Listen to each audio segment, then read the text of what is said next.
We did it. We did it. We did it. We're streaming. It happened. We're here. Miracles do occur. How you guys doing? Hold on. I'm going to tell the channel. Streaming. For those of you who've been following, I have been on vacation for last week. It was absolutely gorgeous, man. Like, I just went on like a really, really beautiful trip with my brother and my sister, who I haven't seen in years and years and years. And we got in a car and went out to the East Coast, got in a car in Halifax, and just drove around Nova Scotia, Cape Breton, right? Went over to New Brunswick, Moncton, Bay of Fundy. Got to see Dixon Falls, which is a place that I used to go to all the time when I was living out on the East Coast. It's absolutely beautiful. Exhausting in a way, you know, like revitalizing in a real strong and powerful way. Revitalizing in a strong and powerful way. Got to really spend time with family. It's always good to, like, my big takeaway from the whole trip is like I oftentimes feel quite isolated, and I oftentimes feel lonely, and it's good to remind myself that no, I have family. Like, I have family, and maybe they don't agree with everything I'm doing or so what I say or any of that, right? Maybe they don't quite understand what it is I'm doing with this channel or any of that, or even agree. But they love me, and they care about me, and they wish the best for me, and they hope that everything works out. And that's real, real lovely. Real lovely. Hey guys, Nova Scotia, how you doing? Sorry we couldn't make it happen, Nova Scotia. Trying to connect with one another. I went out to Nova Scotia, and of course Nova Scotia thought, what a great opportunity to hand something to this guy, and we just couldn't make it happen, but that's quite all right. It's the thought that counts, isn't it? Dave, how you doing, bud? Damn boxes, Zed. The road trip was beautiful. It was beautiful. It was revitalizing. Really good to remind myself that really good to remind myself about family, right? Ligandies, how you doing, Barnabas? Good to see you guys. Good to see you all. So glad you guys are here.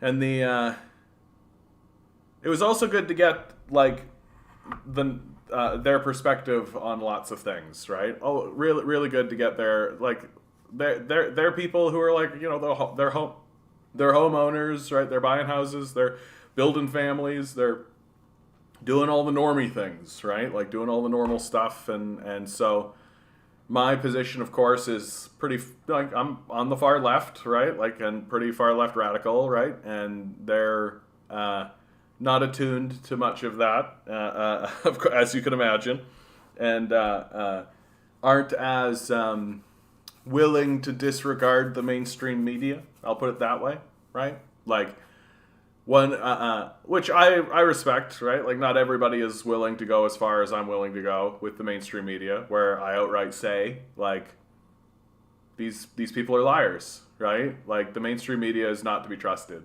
Like, I don't know why I don't really understand why people still trust them, right? Oh, the air around the sea was absolutely beautiful, Ligandies. Yeah, absolutely. Like, revitalizing, rejuvenating. Yeah, like getting out into nature itself. We did a big drive around Cape Breton.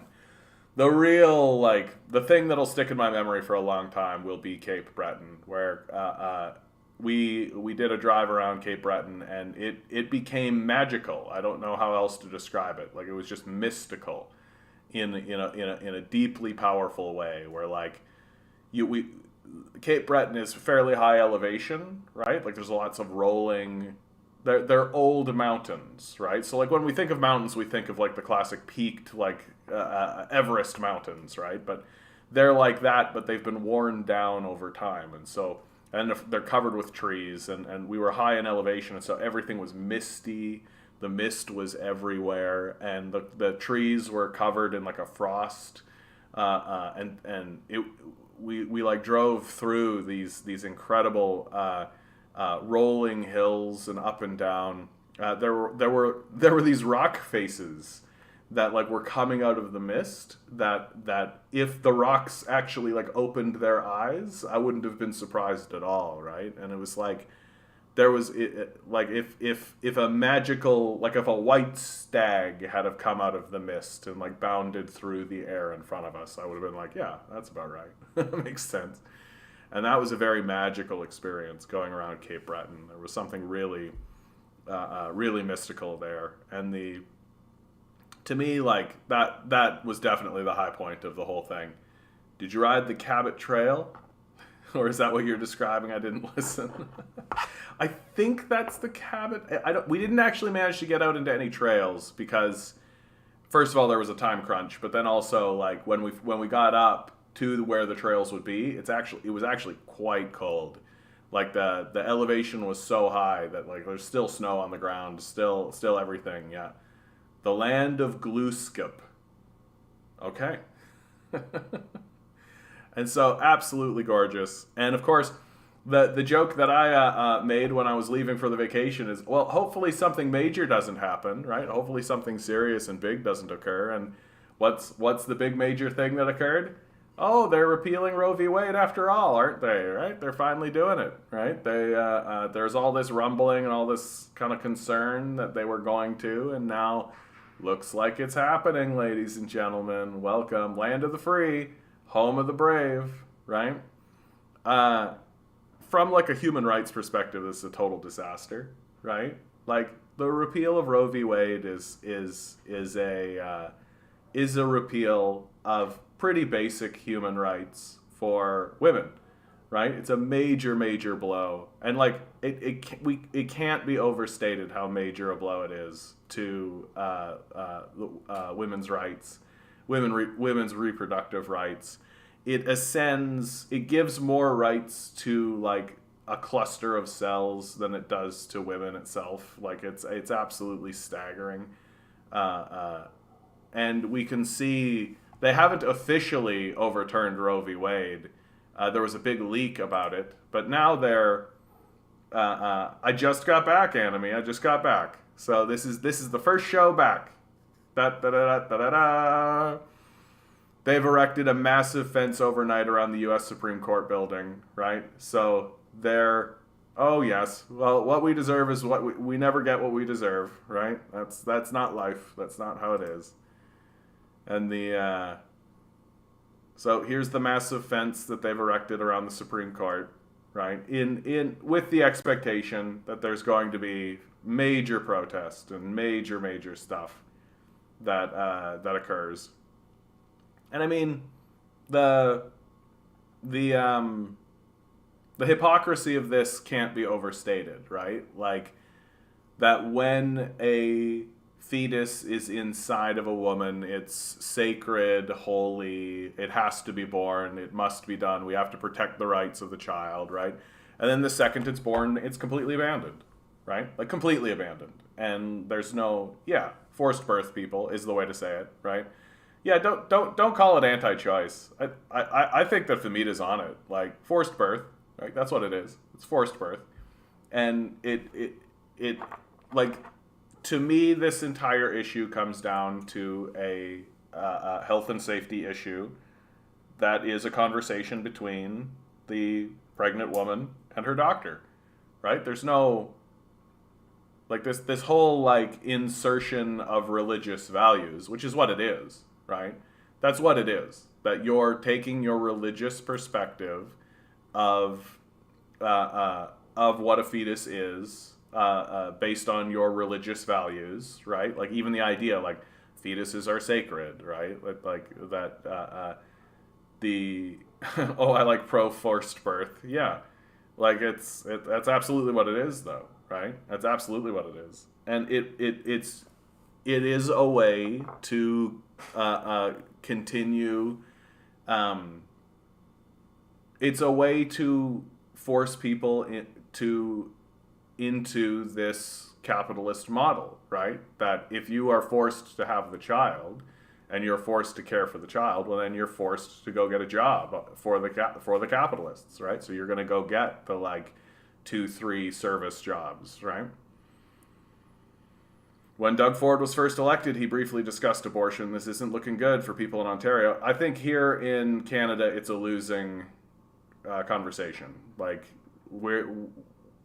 we're not that much more civilized than the United States, but we're not there yet. We're not repealing abortion law. Like, we're not doing that kind of thing. I think that it would be a really losing. Like, there are prominent conservative MPs who are like in favor of abortion rights, right? Like, there's, yeah, you go back to even like the Harper administration, and the Harper administration was emphatically like, no, we're not gonna even touch, we're not gonna open this, because they know it's a losing strategy here in Canada. So, yeah, this is why A Handmaid's Tale is laughable. You don't need this made-up liberal's fantasy of dystopia. You only need to look at reality. Yeah. Well, art reflects life, and then life reflects art, right? And the cycle continues. And it's, hey, Yetis, how you doing, bud? Good to see you. Good to see you guys. Guys, I gotta tell you right off the bat, man, there's always like the anxiety that I'm gonna fire it up and no one's gonna come in, right? No, you guys have all moved on from me, or you've forgotten about me. But it's so good. Like, it's so nice to see all of you guys. Really, it is. Like, I love my siblings so much, but they're normies. Like, their perception of the world is very much like, just buy in, right? Just buy in. And there's like, I think the next video that I do, which won't be until next week, unfortunately, but it's like, there's a nihilism that is setting into the millennials. Major, how you doing, bud? Good to see you. There's a nihilism that's set in to the millennials, and like, the older millennials are starting to get to the point now where they're getting the houses, they're getting the kids, right? The ones that can, right? And like, it's not fuck you, I got mine, because they're still quite sympathetic. They still want to see the society move forward, but there is definitely this sort of like, oh well, right? Just like in the climate change conversation, right? There's just like a shrugging, like, what are you gonna do? Right? Oh, yeah. What are you going to do? Right? Like, that's kind of the attitude. And my response, of course, is we should all go on strike and stop participating and get into the streets and grind this thing down.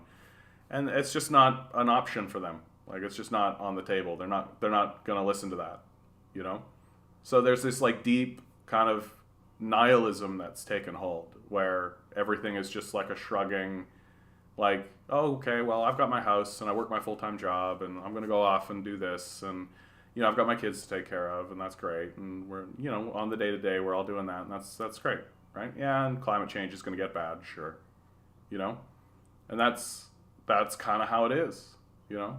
And it's no hate to, like, for people getting houses or any of that kind of stuff. Like, that's life. That's what people want to do, and they want to go off and do it, but, like, we're not doing the next generation any favors. We're not helping them.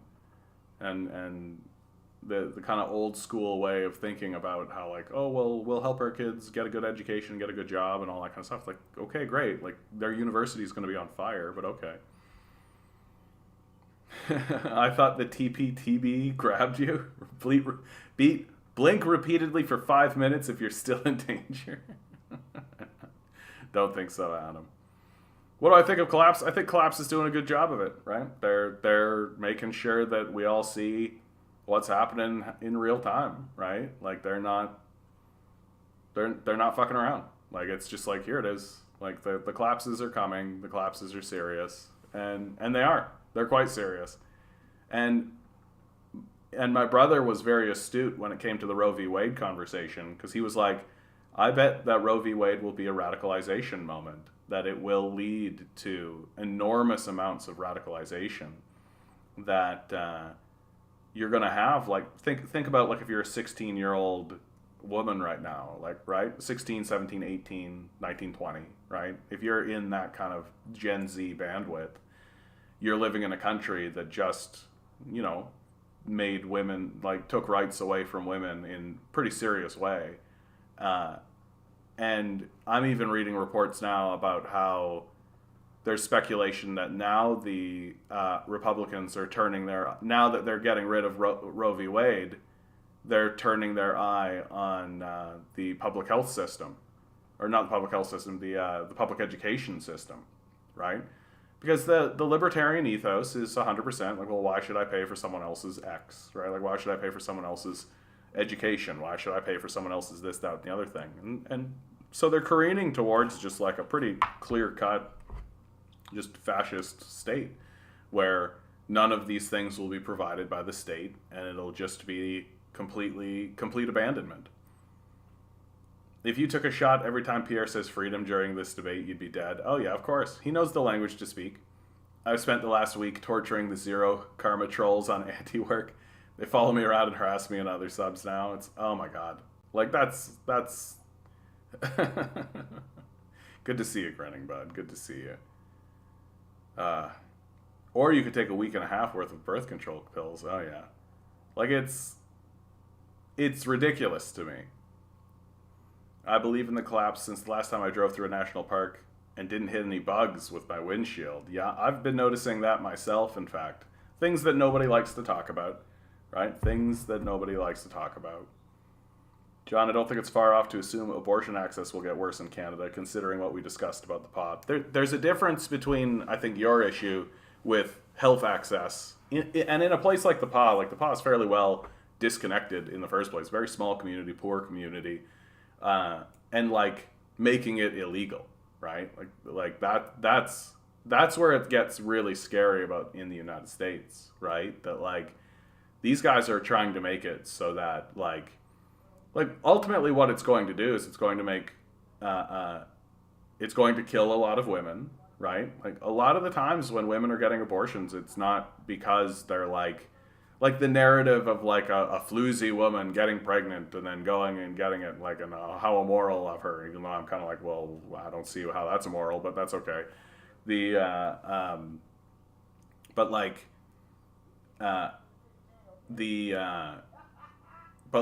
a lot of the times when women are getting abortions, it's like because it's a health concern, because the doctor is like, this pregnancy is going to be very hard for you, and because of these issues, and the issue of abortion is actually very complex, which is my position has become like, this is a conversation between a woman and her doctor. Hey Lonnie, how you doing? Good to see you. Like it's strictly a conversation between the woman and her doctor. It's just the way it is, in my view. And the idea that we need to put in the, like, imagine if they made heart transplants illegal. Well, God gave you that heart, didn't he? Right? And if God wants you to have heart disease, or if God wants you to have this heart condition, then you do, and you got to deal with that, right? And you can't just replace a heart. You're getting in the way of God's will, right? If you get your heart replaced, right? Or get any surgery or anything. Oh, you want to remove those cancer cells? Well, those cancer cells, God put those cancer cells there. You got to deal with those, and too bad. Like this is my perspective entirely. That like you're all these Republicans are doing is they're inserting their religious values and into a conversation that they don't belong. Right? This is a health conversation between a woman and her doctor, and that's it.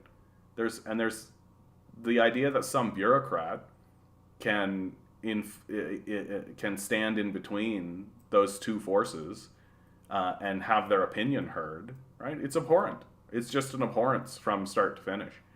Right? And your religious values, your opinion of whether or not a fetus is or is not sacred, right? Your religious views, and that's what it is, right? Because fundamentally that is what it is, right? The people who are pro forced birth, right, are they believe that the fetus is like this sacred, that it's a life, and that every life is sacred, even though we abandon children all the time. Like, we don't have support systems in the United States whatsoever. Like, the second a child is born, they are just like, get a job, and why you're so lazy and all this kind of stuff, right? The second it's in the world, we can just treat it like trash.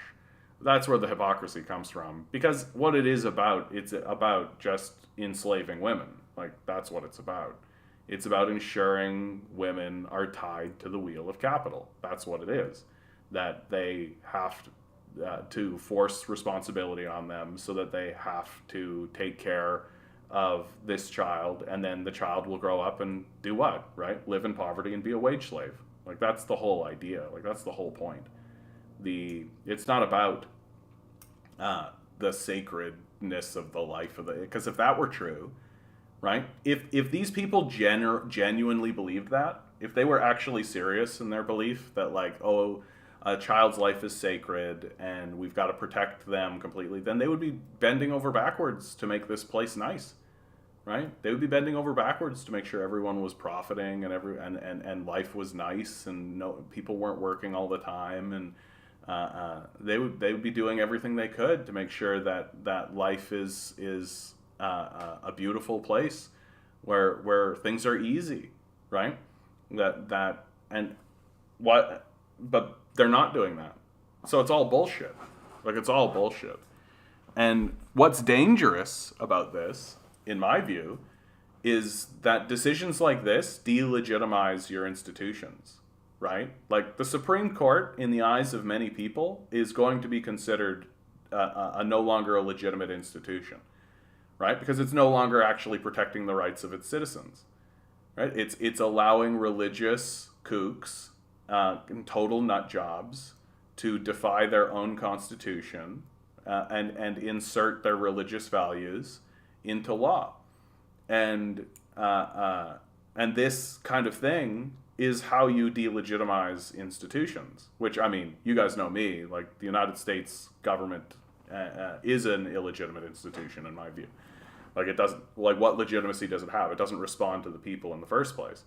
Now it's just getting explicitly fascist. Yeah, exactly. It's getting explicitly fascist, and it's inserting an ideology and a religious worldview into a place where it doesn't belong. Like, it's not actually upholding even their own constitution, right? Like that. Women, like, everyone has their right to worship and to have their perspective on religious values, but to infuse it into law like this is unbelievable. What are you guys talking about? Didn't a lot of countries make abortion illegal, but doctors can perform the procedure if they think it's necessary? I don't know enough about it to comment. They can get imprisoned in a lot of those countries, granting. I mean, that's just it, right? Like, and a lot of it just comes down to, like, a bureaucrat inserting themselves and making the call when they feel they want to make the call, right? Like, to me, that's what it is all about. It is all about control, right? That if a bureaucrat decides that it's okay, then it's okay. But if that same bureaucrat decides it's not okay, then it's not okay. And it's completely dependent. And it's the same thing, like, and who do you think is going to be the people who suffer the most, right? It's going to be black women, for sure. Like, in the United States, it's going to be black women who are the people who suffer the most with this, right? That America is already, like, the black community is already extremely fractured because of, you know, the enormous amount of imprisonment that they experience, and the enormous, like, the criminalization of black life throughout the drug war, right? The criminalization of and then the redlining of those communities. And so this is just another way to ensure that black women can't get anywhere in life, and to keep them down and to keep them enslaved in a system that is a slave system. And the danger here now is that we're completely delegitimized. Like, the Supreme, in the eyes of many people, and this is what I'm talking about with the radicalization, the Supreme Court is now no longer a legitimate institution, right? Like, decisions like this that run counter to the international consensus, like, the world is aghast at this, right? The entire rest of the world, like, you've got to go to places like Uganda to find any groups that are saying, like, yeah, that's the thing to do. Like, you're talking about something that is that, and when I say international community, I do mean, like, China, Russia, India, like, also Europe, big sections of Africa, right? The Middle East, even. Like, this is something where, like, the entire rest of the world, outside of your, like, kooky right wingers, are like, yeah, like, this is a health issue that women need to take care of, and the conversation needs to be between the woman and her doctor. But no, a bureaucrat needs to be there to put a little checkbox on it and make sure that yes, no, and to say, and of course they're going to say no to women of color, right? That's the whole idea, is to keep them tied to the wheel, right? Maybe it stays available. Texas was going to charge a woman with murder a few weeks ago for having a miscarriage. Yeah, it's going to get bad. It's going to get real bad. It's going to get like, it's going to get, you guys have already been talking about it. What's the name of the thing? Handmaid's Tale. It's going to get there. I've never actually seen A Handmaid's Tale because I don't want to throw myself into a major depression. And I feel like Handmaid's Tale would do it. But like, yeah. Conservative Christians probably say that to virtue signal their faith too. Oh yeah, for sure. And like, there's a lot of coding that happens, right? There's a lot of coded language that occurs, right? And a lot of it is just like, you know, if you're on this side and you want this thing, that means you're a fascist. And the fascists are finding one another, and they're doing a good job of it.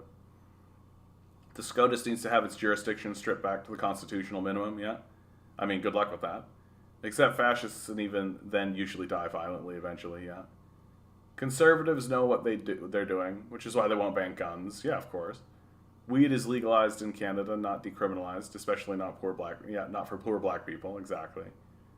Yeah, and cops systematically shoot black people with guns, so war on drugs, Jim Crow, three-strike law, modern-day slavery. Yeah, absolutely. I saw a really good talk by Noam Chomsky, who I got a good Chomsky article here talking about the U.S. and the Ukrainian crisis, which I'll get into soon. And he said, like, yeah, after the Civil War, slavery just changed into it just became different. They just shifted it over and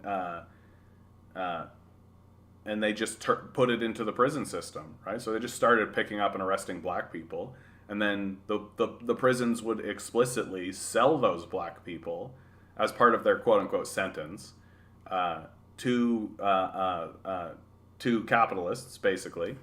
And what happened to the slaves was exactly what the chattel slavers had said, because the chattel slavers always said that, look, we own the slaves, and so we have to take care of them, right? Whereas if you just buy them from the jail, well, you just destroy them, right? And then turn around and go get another one, right? Which is exactly what happened. And now we're in more of a wage slave prison slavery system, right? Where, like, instead of buying a slave directly from the prison in a post-World War II environment, now when the prison goes to prison, he does prison labor, right? And is enslaved that way. And of course, like, you just create bullshit laws and do bullshit things, right? Like the war on drugs. This is exactly, like, we even have, like, a Nixon aide on record saying, like, outright, like, yeah, this is what we intended to do, and it worked. Just destroy destroy the people. Some lawyer who works for TD Bank is running as a progressive in Ward 23, Scarborough North. That means if I run, I will split the vote and make it easier for the right winger to win. GG, I'm done. Yeah. I mean, the lawyer is also a right winger, so you've got two right wingers, and so you're just kind of picking the poison. Like, there's no real, like, the differences between the conservatives and the liberals are very fine indeed. And now, even more and more, it's getting to be, like, pretty obvious that the NDP are in on that too. The prison industrial complex is a systemic manifestation of modern age plantations. Yeah, that's right. I wanted to visit New York City and Boston, but I think I won't, and do like John and go to Nova Scotia and New Brunswick instead. Yeah, I think that's great. Honestly, you're going to love it out there. Like, Nova Scotia's gorgeous. Like, it's real gorgeous. There's a place called Lunenburg that is like a photo. Like, it's just a beautiful, like, picturesque town that is just absolutely gorgeous. And yeah, just absolutely wonderful. Slavery in Anything But Name, you bet. Watch the documentary 13th on Netflix for more on the prison industrial complex. So here I've got from the Walking Eagle News, country with forced sterilization horrified by American abortion ban. This is, of course, talking about, got an article here, Indigenous women still forced, coerced into sterilization. This is a Senate report. This report comes out, this is global news. This comes out June 3rd, 2021. right? Warning, some of the details in this story may be disturbing to some readers. Discretion is advised. She was screaming that she didn't want this, but it happened anyway. A Cree woman had just given birth to her 6th child in Saskatoon when she was presented with a consent form for her sterilization. She tried to wheel herself away from the operating room, but the doctor wheeled her right back in the direction of the same operating room, says a new government report, which details the woman's sterilization in 2001. When she was in the operating room, she kept asking the doctor if she was done yet. Finally, he said yes. Cut, tied, and burnt. There's nothing getting through that. The woman, referred to as SAT, is one of 16 women who shared their experiences about the sterilizations in the report by a Senate Committee on Human Rights. The report, released Thursday, said coerced sterilizations of Indigenous women is not a matter of the past and still happens in Canada today. The committee is urging the federal government to further investigate the heinous practice by compiling data and coming up with solutions to bring it to an end. It says the precise number of Indigenous women subjected to forced or coerced sterilization in Canada is unclear. It also argues that the practice hurts other marginalized and vulnerable groups in the country, including Black women and other women of color. Most of the women interviewed for the report were coercively sterilized between 2005 and 2010. The committee says it is aware of a case of forced sterilization as recent as in 2019. Some of the Indigenous women who were forced or coerced into sterilization live on reserves in remote areas. Hospitals are often a long distance away and require significant travel, sometimes by air, the report says. Away from their family and communities to give birth, many Indigenous women experience language and cultural barriers. Many women are not given adequate information or support to understand and to be informed of their rights, including their sexual and reproductive rights. Until 1972, Alberta had a law requiring the forced or coerced sterilization of people considered mentally defective. In British Columbia, the same law existed until 1973. Persons deemed mentally defective were not alone as targets. Eastern Europeans, as well as Inuit, First Nations, and Métis people were also disproportionately targeted and sterilized, the report says. Karen Stout, an assistant professor of women and gender studies at Wilfrid Laurier University, says in the report that despite the repealing of provincial eugenics laws, forced or coerced sterilization of Indigenous women continued in federally operated Indian hospitals. About 1,150 Indigenous women were sterilized in these hospitals over a 10-year period, up until the early 1970s, says the report. There was a climate of racism and paternalism, leading to the view that sterilization was for some women's own good, Stout says in the report. These attitudes and beliefs continue to underpin health policy today, and contribute to the practice of coerced and forced sterilization. The chair of the Senate Committee on Human Rights, Salma Atul-Lajan, said the federal government needs to study the issue further. The prevalence of this horrific practice is both underreported and underestimated, she said in a news release. The committee is deeply concerned that, along with Indigenous women, other vulnerable and marginalized groups in Canada are affected by forced and coerced sterilization, including women with disabilities, racialized women, intersex children, and institutionalized persons, added Deputy Committee Chair Wanda Thomas Bernard. Parliamentarians must understand the full scope of this problem if we are to initiate effective and meaningful solutions. The Office of the Federal Health Minister did not respond to a request for comment on the report. Oh, I don't think I will, Famita, honestly. It's all a bit... Hello from Theocratic America. How do you do, fellow commies? Good to see you, Compton. Yeah. I'll go to Cape Breton and remember that once it was all French Canada, all ours. Yeah. Oh, yes. John, I e-transfer you $25 to maintain. You got it, bud. Did I not accept it? I thought I did, Rob. Okay, I'll check into it. Thanks, bud. Thanks for letting me know. Good opportunity to say like, share, subscribe the stream, right? If you've got $1 jangling around that pocket, hit that button right down there. Maybe think about donating to the Patreon. Patreon gets you into the Discord, where we have a very active and lively Discord. Yeah, more active and lively than I ever thought it would be, honestly, which I think is a beautiful thing. I'm glad that everybody is. A lot of the links that I have today, because I'm literally like coming, like my brother left my place like literally 3 hours ago. I'm coming into this using a lot of those articles. So thank you for sharing. Thank you for all of that to everybody out in the Discord world. Yeah, pretty sure 60% of the native women in Puerto Rico were sterilized at one point. Yeah, European settlers love to tie the tubes. Yeah. Like, we have this idea that we're a civilized culture. How was the vacation? Mocked, it was beautiful, bud. Good to see you. It was beautiful. It really was. It was. I can feel like I'm still there. Like I'm still just like, right? It's tiring in its own way, though. Lots and lots of travel. Good to see you, pissed off. Good to see you, bud. Thank you so much. And lots of travel, right? It was a big road trip, is what it was. So like constantly moving, constantly like we only stopped really to sleep and eat, right? Like so we were constantly on the road and constantly moving. My brother and sister were constantly jockeying for who got to drive, so I got to sit back and I got to sit back and basically be chauffeured. So that was fine by me. They would sterilize them after they delivered a baby, or simply sedate them and then sterilize them. Yeah, of course. We flew out to Halifax, and then from there went through Nova Scotia, Cape Breton, and then back into New Brunswick, where my sister lives. You're inspiring me to consider going on a road trip through the Atlantic this summer. I think that would be time well spent. Time well spent. Nova Scotia is a beautiful place. Oh, no.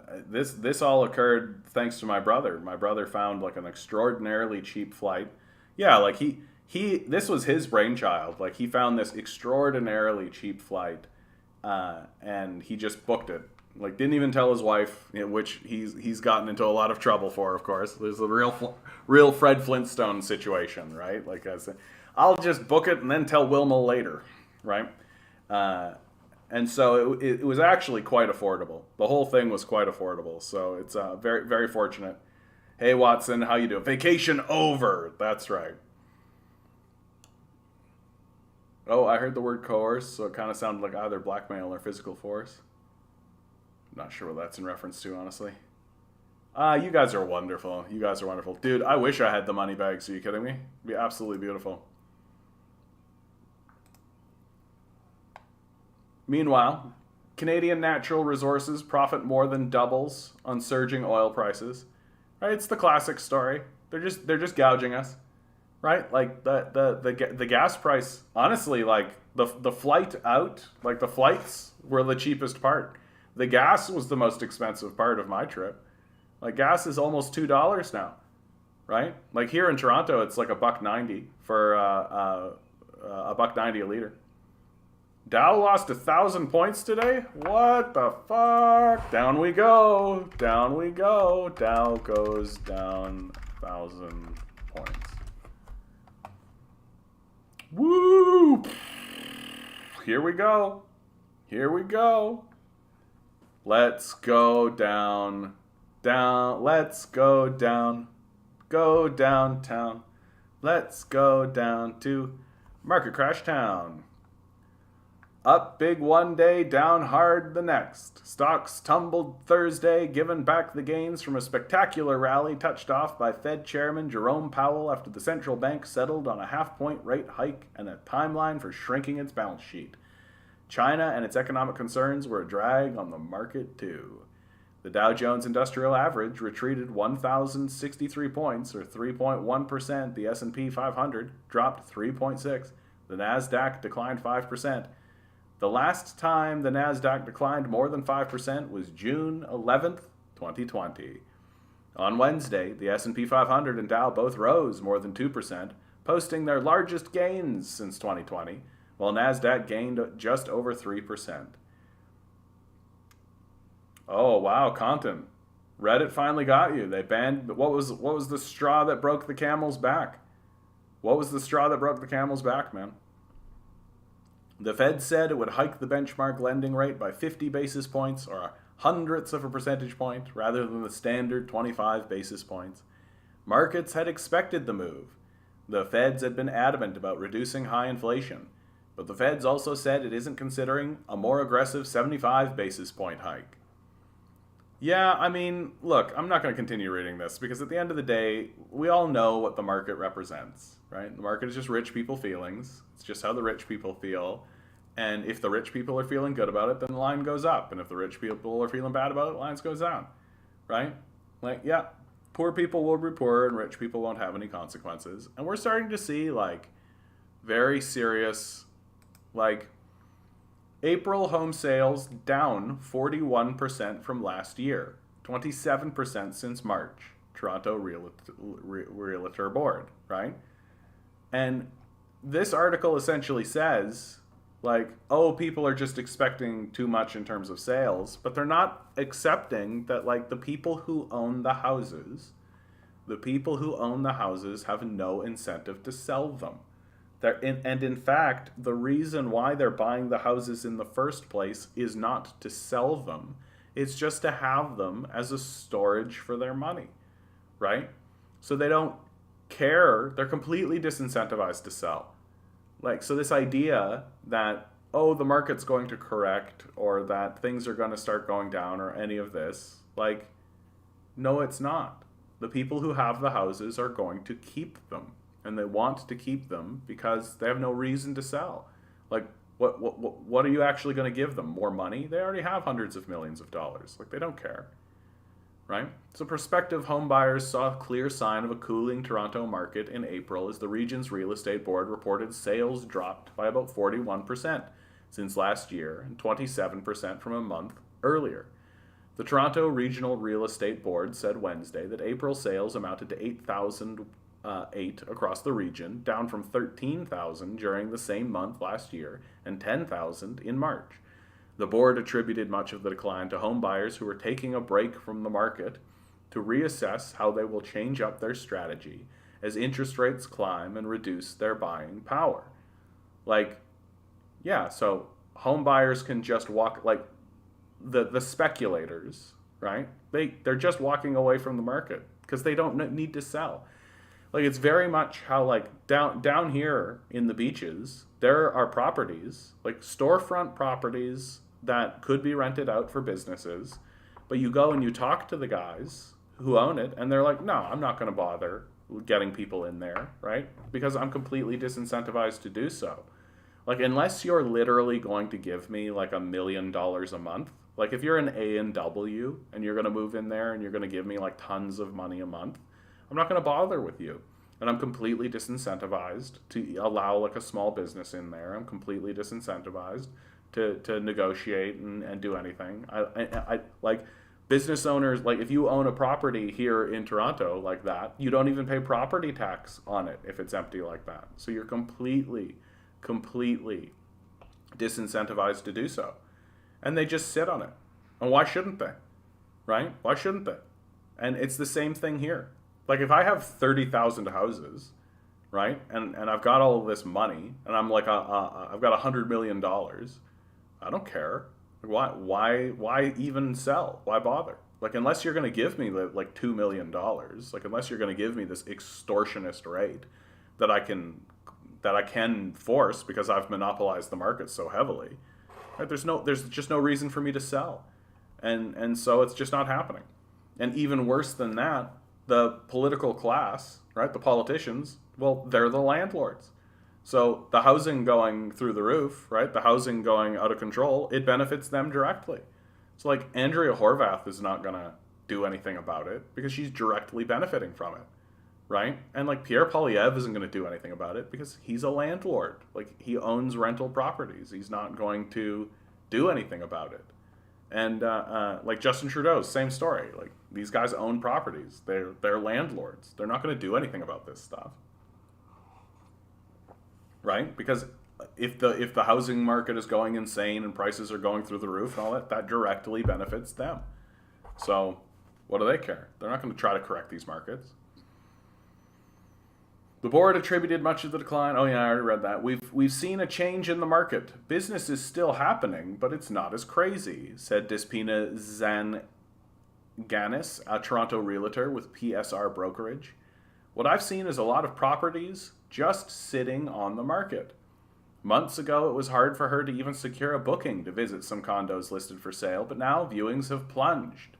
She often sees condos receive only 1 or 2 visits a day from prospective buyers, leading her to believe demand has slowed. I mean, yeah, people are deciding that they can't afford to buy, so they're not. The slowing is most pronounced in the area surrounding Toronto known as the 905, which includes municipalities such as Mississauga, Brampton, and Markham. TRREB found the year-over-year decline in sales was greatest in the 905 last month and was particularly apparent in the detached housing category. Sales of detached homes in the 905 totaled 2,732, a more than 47% plunge from the year before, while the market's 1,033 townhouse sales amounted to a 44% drop. There were 491 sales of semi-detached homes in the 905 last month, a 40% fall from the year before, and the 685 condo sales decreased by roughly 32%. April's detached home sales in the city of Toronto, which is linked to the 416 area code, reached 868, a 34% drop from a year before, and semi-detached home sales fell 26% to 311.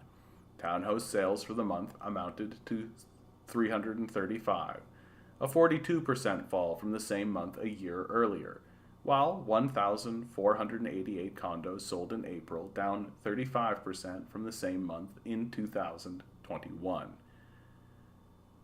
The drops in sales also weighed on home prices, which have been climbing steadily for much of the COVID-19 pandemic and were often fueled by bidding wars and intense competition. April's average home price for Greater Toronto reached more than $1.2 million, down about $1.3 million the month before. However, April's average price was still up by about 15% from the year before, when the average price was more than $1 million. Zangaris believes that it is taking time for sellers to adjust to the market's current conditions. A lot of these sellers are not accepting the reality of what's happening, so they're still overpricing their properties and expecting like $200,000 over, she said. Last weekend, she viewed several homes which had offer dates and didn't yield the kind of bids sellers were hoping for. The sellers have since increased the price, but a lot of these homes have been sitting on the market for about 20 days, far longer than they would have earlier this year or last, when conditions were heated and homes sold in little time. TRREB previously predicted the average selling price across all home types would be more than $1.2 million by the end of 2022. It is anticipated that there will be enough competition between buyers to support continued price growth relative to 2021, but the annual pace of growth will moderate in the coming months, said Jason Mercer, TRREB's chief market analysis, in a release. Price growth and supply are being closed watched because buyers and brokers spend the start of the year bemoaning a lack of listings and predicting that the spring market would turn things around. April's new listings dropped by about 12% to 18,413 from 20,841 during the same month the year before, TRREB found. Many clients have yet to list their properties because they are anxious about how the market will respond to interest rates, the forthcoming Ontario election, Russia waging war in the Ukraine, and soaring inflation, said Zanganis. There's so much in the air right now that people are just waiting to see what happens, and they're waiting to pull the trigger. But there's definitely a lot of people who want to get in. So, literally no commentary whatsoever on the fact that, the sellers can just sit on the property, right? If people don't buy it at this price, they just sit on it. They don't need to sell. There's no housing crash coming. There's no market correction happening, right? Like the billionaire class and the investor class can just sit on these properties indefinitely. They don't need to sell them. Why would they? Like, why would they? For real. Like, if you've got, like, 30,000 houses, as some of these guys do, right? You've got thousands of houses, right? Hundreds of houses even, right? Dozens of houses even. Right? You don't need to sell these, right? You're rich. You're a millionaire. Like, you can literally just sit on it. And they are. So why would they bother dropping the price? And that's the question that I wish these journalists would start asking these guys. Like, so what happens if the sellers just sit on the properties and don't sell them? Right? What incentive structure is there for them to actually turn around and sell in the first place, outside of, like, get more money? But, like, if you've got 10 million, 20 million, 100 million, $1 billion, right? You're not that heavily incentivized. And if you're in a situation, as she says here, right, there's so much in the air right now. Well, there's so much in the air right now. Why would you sell? Keep your property. The property is worth more than the money, right? Like, the property is worth far more, right? Far more than the money. Like, money is like this ephemeral, like, thing that exists in an abstract sense, right? And money markets, as we saw with this Dow, like, the Dow lost more than 1,000 points, right? So that's very ephemeral, and it's like smoke, right? It's there and it's not, and then it goes up and it goes down. It's all that kind of stuff. Well, not so with land, right? Not so with land. Land is a hard asset. Like, land can't go up or down, right? It can't. It's there or it isn't, right? Like, and if you have it, then you have it, and it's not going to change. It's immutable, right?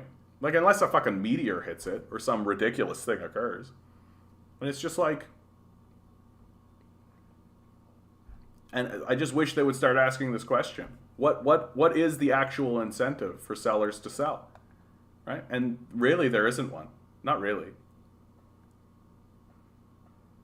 Yeah, Andrew Horvath wants us to have nice teeth while we die of starvation and wet bulb syndrome. Yeah, we'll have the nicest teeth of all the homeless people. Oh, you guys are. There is no war in Bossing Say. Exactly. The rich gout a while ago and bought put options on the fall. Then we'll buy back the stuff they sold on the cheap. Yeah, exactly. They win both ways, right? They win both ways. As long as you hold the bag, right? 2 days after the International Press Freedom Day, the public broadcaster Rundfunk Berlin Brandenburg stopped airing a commercial for daily newspaper Jung Welt. Marxist. Well, that could simply be, like, because they, they ran out of money. Like, that could have just been the end of the contract. Or did they actually straight up pull it? Because they were like, no, this isn't for us. Not when you're my parents. No war. Yeah, Karl Marx' birthday today. Happy birthday, Mr. Marx. Thank you for your major contributions to the world. Thank you for your work and your efforts. What would we have done without Mr. Marx? Well, if it wasn't for Marx, we'd be talking about Engels. That's what it is. That Marx gets all the highlight, but Engels did a lot of work too. And my anarchist friend wants a unipolar world and hopes Russia gets the most humiliating and total defeat. Yeah, he thinks war with Russia is better overall than peace with Russia. I mean, that's what a garbage perspective. Like, what a garbage perspective. Like, seriously, a war with Russia is better overall? Like, so the end of the world, like, the end of the world is better overall than the... Here, this is a good opportunity. We'll go through this and then I'll read this.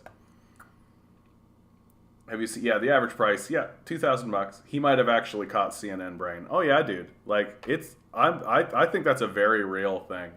Like, and like, people who have this, like, CNN brain, if you start, like, talking about anything that CNN doesn't talk about, they can't follow you, and like, they'll start talking to you as if, like, they're concerned about you. Right? Like, oh no, he's caught the anti-vax illness, right? He found information that doesn't exist on CNN, right? So he did his own research on the internet. It's the same as anti-vaxxers, right? Like, that's the position. Because if you don't tout the mainstream line, right? If you don't listen to the CNN position, right, or the Fox position or any of this, then you're the same as anti-vaxxers. That's the position. I don't even know how my friend in Montreal are making ends meet. I can't imagine Toronto. Yeah, anarchists are usually just radical liberals in the end. Yeah, I mean, look, the reality content is that people get comfortable. Like, that's really all it is. That, like, we're on this channel because we understand that there's a fight going on. Like, we understand that there's a fight and we understand what the stakes are. But there are people who've just, like, good people, smart people, intelligent people, right? They've got the house, right? They're working their job, right? They've bought in. The system is working for them. And they are just going to do that. That's it. And anything that is introduced into their worldview that counteracts and kind of reveals, like, the sinister underbelly of all of it. Like, the statement is ignorance is bliss, right? Like, that's the statement. Ignorance is bliss. And so why would someone who has found peace with the idea that I'll sell myself to a corporation or sell myself to this pursuit in order to get a house and the car and the the wife and the kids and all this, like, we're both selling ourselves into this system and grinding ourselves away, and why would we ever want to pause and consider something that challenges this worldview in serious ways?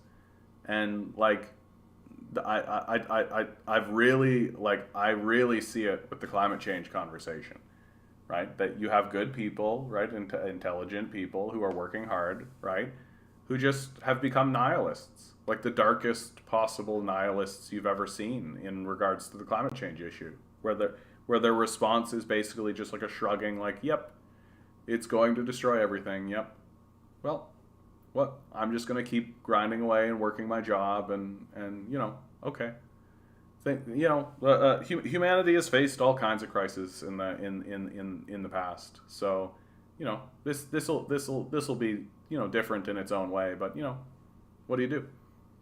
And that's more or less the position now. It's like a deep, dark nihilism that is coming from the reality that, like, they're tired and they've gotten old and they've got the house, they got the kids, and what are you gonna do, right? And so I think it hits in a deep existential way. Like, it's a deep existential thing. And it really does boil down to the very simple statement that ignorance is bliss. It's just better to not know things, right? That the happiest person in the room is the stupidest person in the room. That's all it is. Andrew Horvath wants us to have nice teeth while we die of starvation and what, but yeah, absolutely. Theodore, if things were my way, billions of people would die from the absence of modern medicine, but it'd be worth it because I wouldn't have to hear a motorcycle anymore. Kaczynski. What the fuck? Billions of people will die from the absence of modern medicine, but it would be worth it because I wouldn't have to hear a motorcycle anymore. Yeesh. Don't be slamming anarchists. Most people, including professed anarchists, couldn't define anarchism. Nobody hates a leftist like a slightly different leftist. Yes, exactly. The worst enemy of leftists are leftists, for sure. I would consider myself a narco-communist. Something about authority doesn't sit right with me. Well, I mean, it's about structure, right? Like, it's about, can you actually run a community without some kind of prevailing state system, right? Is that possible? And the anarchists believe that you can actually run like a nation or a community without a centralized governmental system. And the issue or the problem I have with that perspective is that it doesn't accept that there are enemies, right? Like, it's all well and good and it's all wonderful to say, like, oh, we can decentralize the power structure and make decisions in this kind of distributed model or in a direct democracy model. But, like, what that means is that someone who does have a centralized system someone who is governing or organizing themselves centrally can just roll in and take you out. Easy. Like, easy. And uh, uh, and so that's where it kind of rudders up for me, that like if you actually tried to do it, I think you would be destroyed pretty quickly and easily too. Like it wouldn't actually be a fight because you have decentralized your organizational structure, and someone's going to look at that and be like, oh, I could just walk in there. So they do.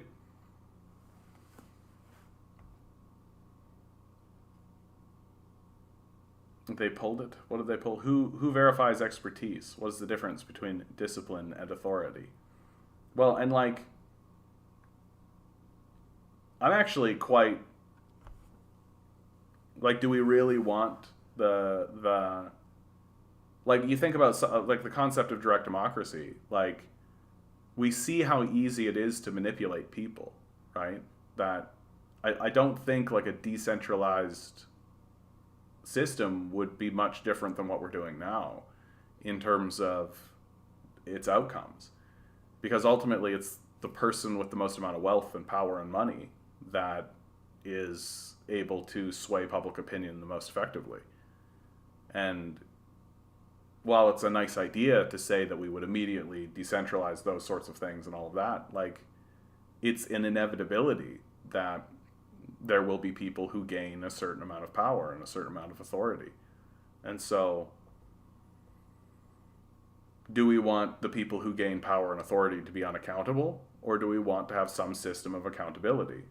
The more I learn about the National People's Congress, the Chinese model, the more I think like there's a lot, like, should such a model become corrupted, it could turn into something pretty dramatic. Like, that's definitely the truth. But so far, it's kind of self-cleansing mechanisms, and it's now, of course, what's going to happen, and this is unavoidable, this is just human nature, is that it will eventually become dogmatic, right? It will eventually find a dogmatism within its structure. And eventually, that dogmatism will need to be confronted. And then there'll be a big internal hullabaloo about it. But of course, the Chinese people and the Chinese nation operate on a much longer time scale than we do, and think about things in much longer time scales. So, but I like the idea of like training your governors. Like, it's not that you like win a competition and now suddenly you're in charge of everything, and nor is it like we'll all come together every time and have to make decisions simultaneously all together. Like, it's like an interesting kind of combination of those ideas, that like you do elect people into positions, but they're not elected to, like, you don't elect the governor of Florida. You know, like that's what's wild about the American system. Like, the more you actually think about it, the more I'm just like, dude, it's literally a popularity contest. Like, it's a popularity contest, and then that person gets control of the military and like the guns. It's like, that's fucking wild to think about.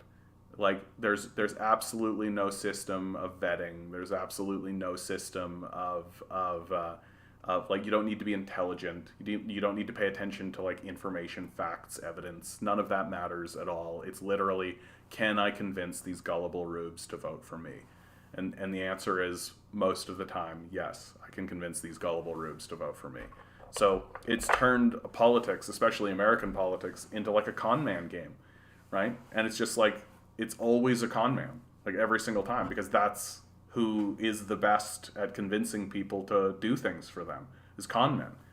And there's absolutely no system of like, okay, like, you got elected, like, people liked you, and so you came here, but now we're going to actually see if you're competent.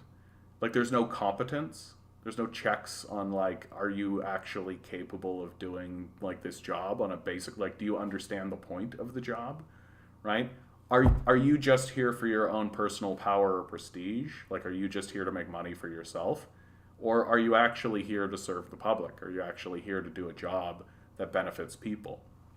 And we'll see, right? So, and that's what I rather like about the Chinese model is that you elect these people and then they get taken and put in a village for a time. And then you talk to them and see what they did and see all that kind of stuff. You talk to them about it, right? And then if they did good, then you can increase that. So now it's a town, right? And then before you know it, they're in charge of a state, right? And then up the chain they go. But there's like a chain that is simultaneously educating them and while also testing their competence to see if they're fucking crazy or not. Like the idea that a guy like Donald Trump can just win an election, like win a fucking pageant, a popularity contest, and then have control of the nuclear arsenal, it's got to be the dumbest shit I've ever heard in my whole goddamn life. Literally just like a dude strolling from a gold-plated toilet into the White House. Fucking, what the fuck? That's crazy to think about. It's absolutely crazy to think about.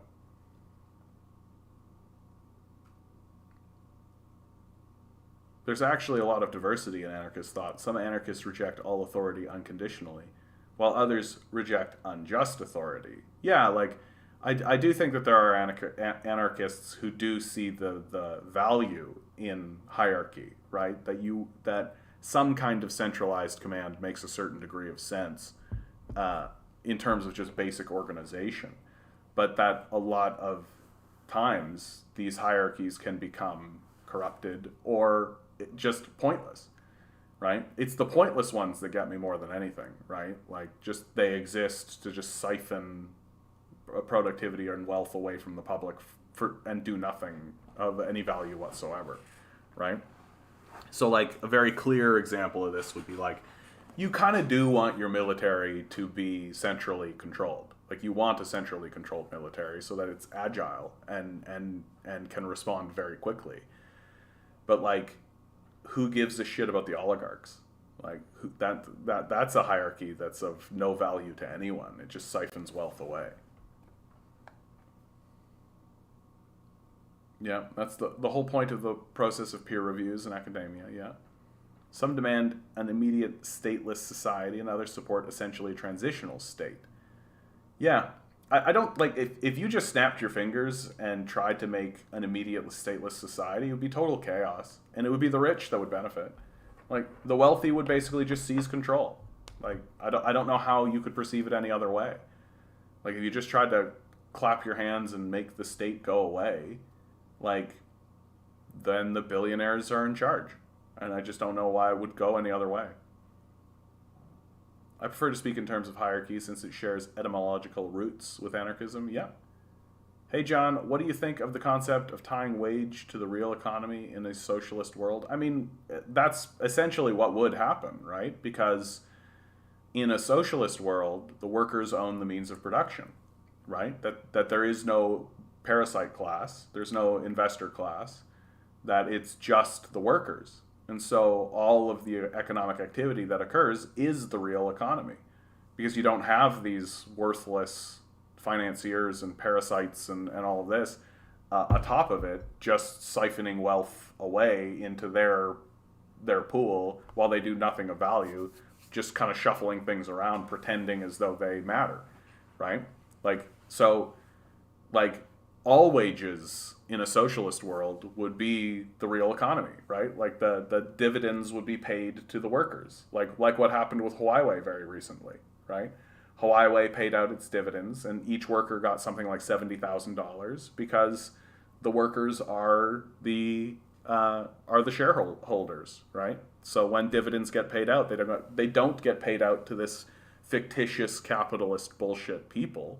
They get tied out to they get sent out to the workers themselves, right? So in a socialist world, all wages are the real economy, right? Because the workers own the means of production. That the only reason why the concept of a real economy exists in the first place is because so much of our economy is fictitious. Like so much of our economy is fake, right? And so the concept of like a real economy, like if you're an economist and your job is to understand economics and to understand these things, the idea of like, wait, there's a real economy? Like, what are you talking about even? Like, it's so odd that this idea of real economy has become part of the nomenclature, and it just kind of has slipped in, and nobody is like sitting there being like, wait, whoa, whoa, whoa, whoa, whoa, whoa. So there's a real economy, so that implies that there's a fake economy. Well, what's the fake economy? When you actually look at what the fake economy is, it's the investor class. They're just completely worthless. They provide no value whatsoever. And in fact, they provide negative value, which we're seeing in very serious ways. Yeah. Authority is an ambiguous term, for sure, for sure. Because, like, if you pass a law and then adhere to that law, is that authority? Like, is that authoritarian? Like, Lenin had a measure of the anarchist, actually counsel communist in his treatise, Left-Wing Communism, an infantile disorder. The happiest person in the room is the stupidest person in the room. Well, I'm sure the T-Rex was happily enjoying its meal before the asteroid came down. Yeah, I mean, like, ignorance is bliss, right? You just keep grinding in, keep doing your thing, happily whistle your way to the graveyard, right? Anarchists can vote for a centralized system.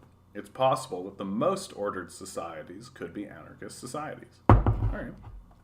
Like, yeah, the concept, like, anarchism, just like a lot of things, does have, like, a wide array of ideas within it, right? Like, that, which we talked about previously, right? Like, it's not necessarily anti-hierarchy, it's anti-unjust hierarchy.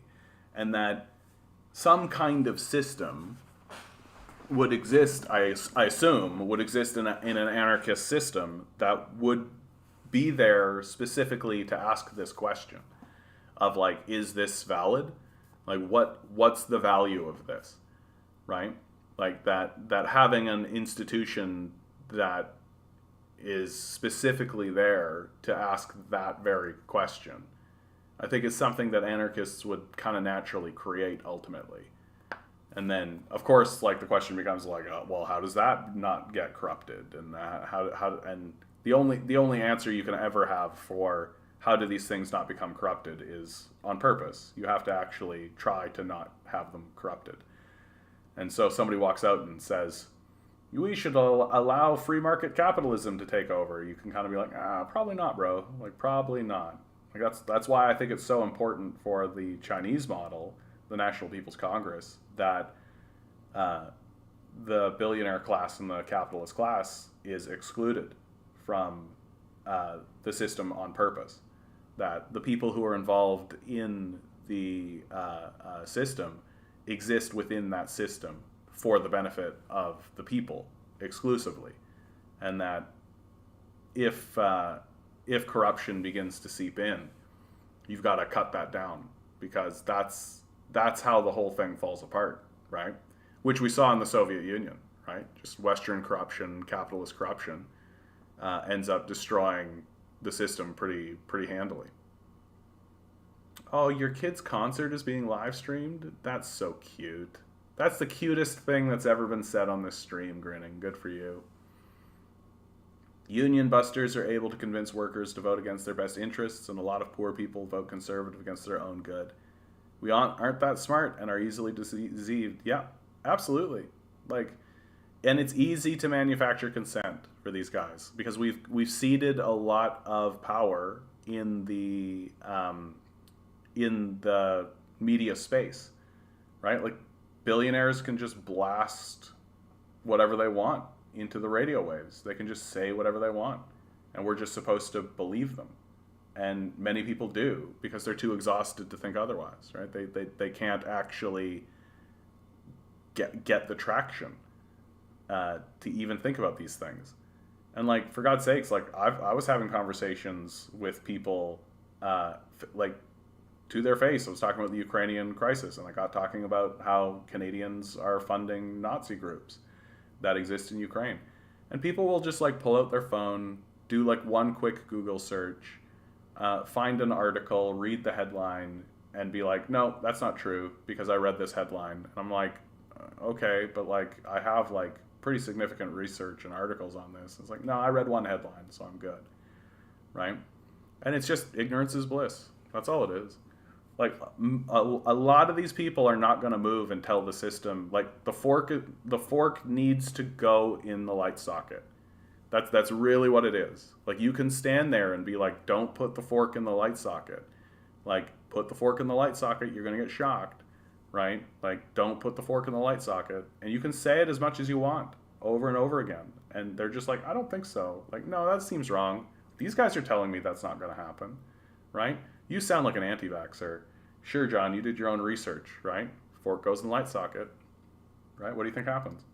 So and we are also in a position where like there's just enough people who are in on the grift now. Like housing is the great example, right? There's enough people who have bought houses and are sitting on houses, and they are over the moon that housing prices have skyrocketed, right? Because it means they can charge exorbitant rent. It means they can rent out their basement or a side room for just extraordinary amounts. Like it means that they have this enormous asset that they can leverage and do all this kind of stuff. And it's like just like a fleeting moment of a snapshot in a collapsing system. And if you say to them like, this is like collapsing, right? Like they just don't want to hear it. They're just not interested. So you get a lot of sure, whatever. And then when the collapse comes, they'll take you seriously, right? I saw this with, like, for my entire life before Donald Trump got elected. I was constantly telling people about, like, there are bad things coming. Like, there are concerning times coming. I was constantly talking about a rising fascism in the United States. When the Iraq War was going on, I was like, this is all bullshit. It's a complete lie. And it wasn't until Donald Trump got elected, right? Donald Trump gets elected, and then suddenly people who were dismissing me previously are like, oh, let's listen to this guy, right? But now, as the society has gone further down this path, right, I've gotten more radical in my views. And so those same people now are looking at me and they're saying the same stuff. Like, oh, John, sure, whatever you say, all that kind of stuff. And it's going to be like some major event is going to happen. There's going to be a major collapse. There's going to be some kind of thing. And it's going to be bad enough that people are going to turn and be like, John, what do you think? And I'll be like, oh, you're back again, eh? Okay. Like somebody asked in the Discord, like, how do we change these people's minds? And we're not going to change their minds. That's the thing that we've got to change our view on that, right? We're not going to change their minds. Capitalism is going to change their minds, right? We're just going to be here so they have somewhere to go, right? That's the difference. And that's the thing to constantly get into your headspace. We're not actually changing these people's minds, right? We're presenting our view. We're showing the worldview that exists outside of the capitalist model, and when they hear it, they can go sure, or dismiss us and they will, right? And we won't change their minds, right? Because capitalism will, because the system is in a free fall collapse that it's not going to recover from, and I think that's important to understand, that it's in a free fall collapse that it's not going to recover from, and once those collapses become more prominent, then voices like ours, right? Well, we just need to be present, be here, be aware that more and more of this is going to happen, and ultimately we are not the ones that will change their minds. Capitalism will. And when it occurs, we'll be here for them. That's the game.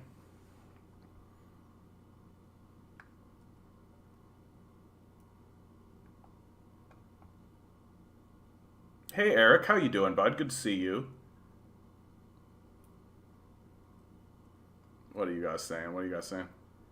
All the blue collar workers looking at Trump. Hey, he's just like me. Yeah. Well, and like, we shouldn't downplay the game that Trump played. Like Trump Trump was the first Republican to stand up against the neocons and say, hey, all that was a bunch of dumb shit. Like, that was a dumbass thing to do. Like, all that fucking war and all that ridiculous nonsense. Like, what a bunch of fucking boneheads. And there was a bunch of people in the Republican Party that were like, that's fucking right. Like, that was a dumbass, stupid thing to do. And they wanted to get rid of these neocons, and they wanted to purge them out. Like, the idea that Jeb Bush only manages to get like 5% of the vote, like that's an indictment. That's a complete and total indictment of the neocon era, right? Like, those guys just got fucking cleared right out. Like, I think who's left from that era, really? Like, you got like Mitt Romney, I guess, and like Liz Cheney. Outside of that, it's like those guys are just getting cleared out.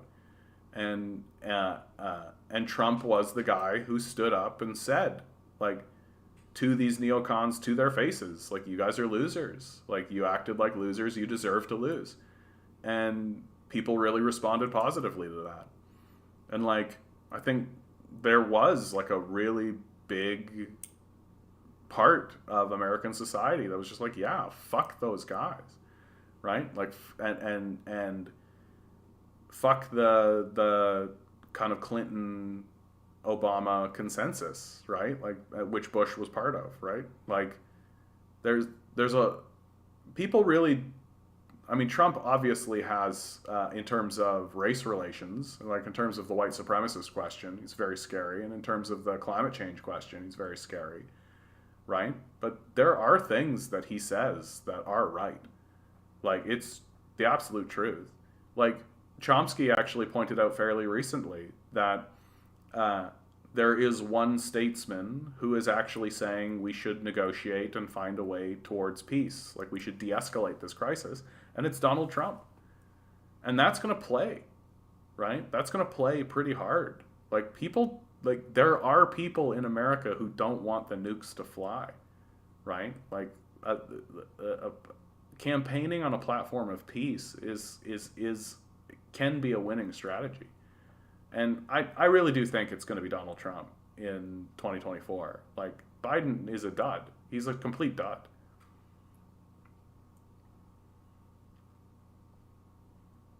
I've never understood that. How can working class people think that rich heirs lives in a golden penthouse would somehow promote their interests? And of course he didn't, and he totally fooled the working class. Well, I mean, he didn't start any new wars.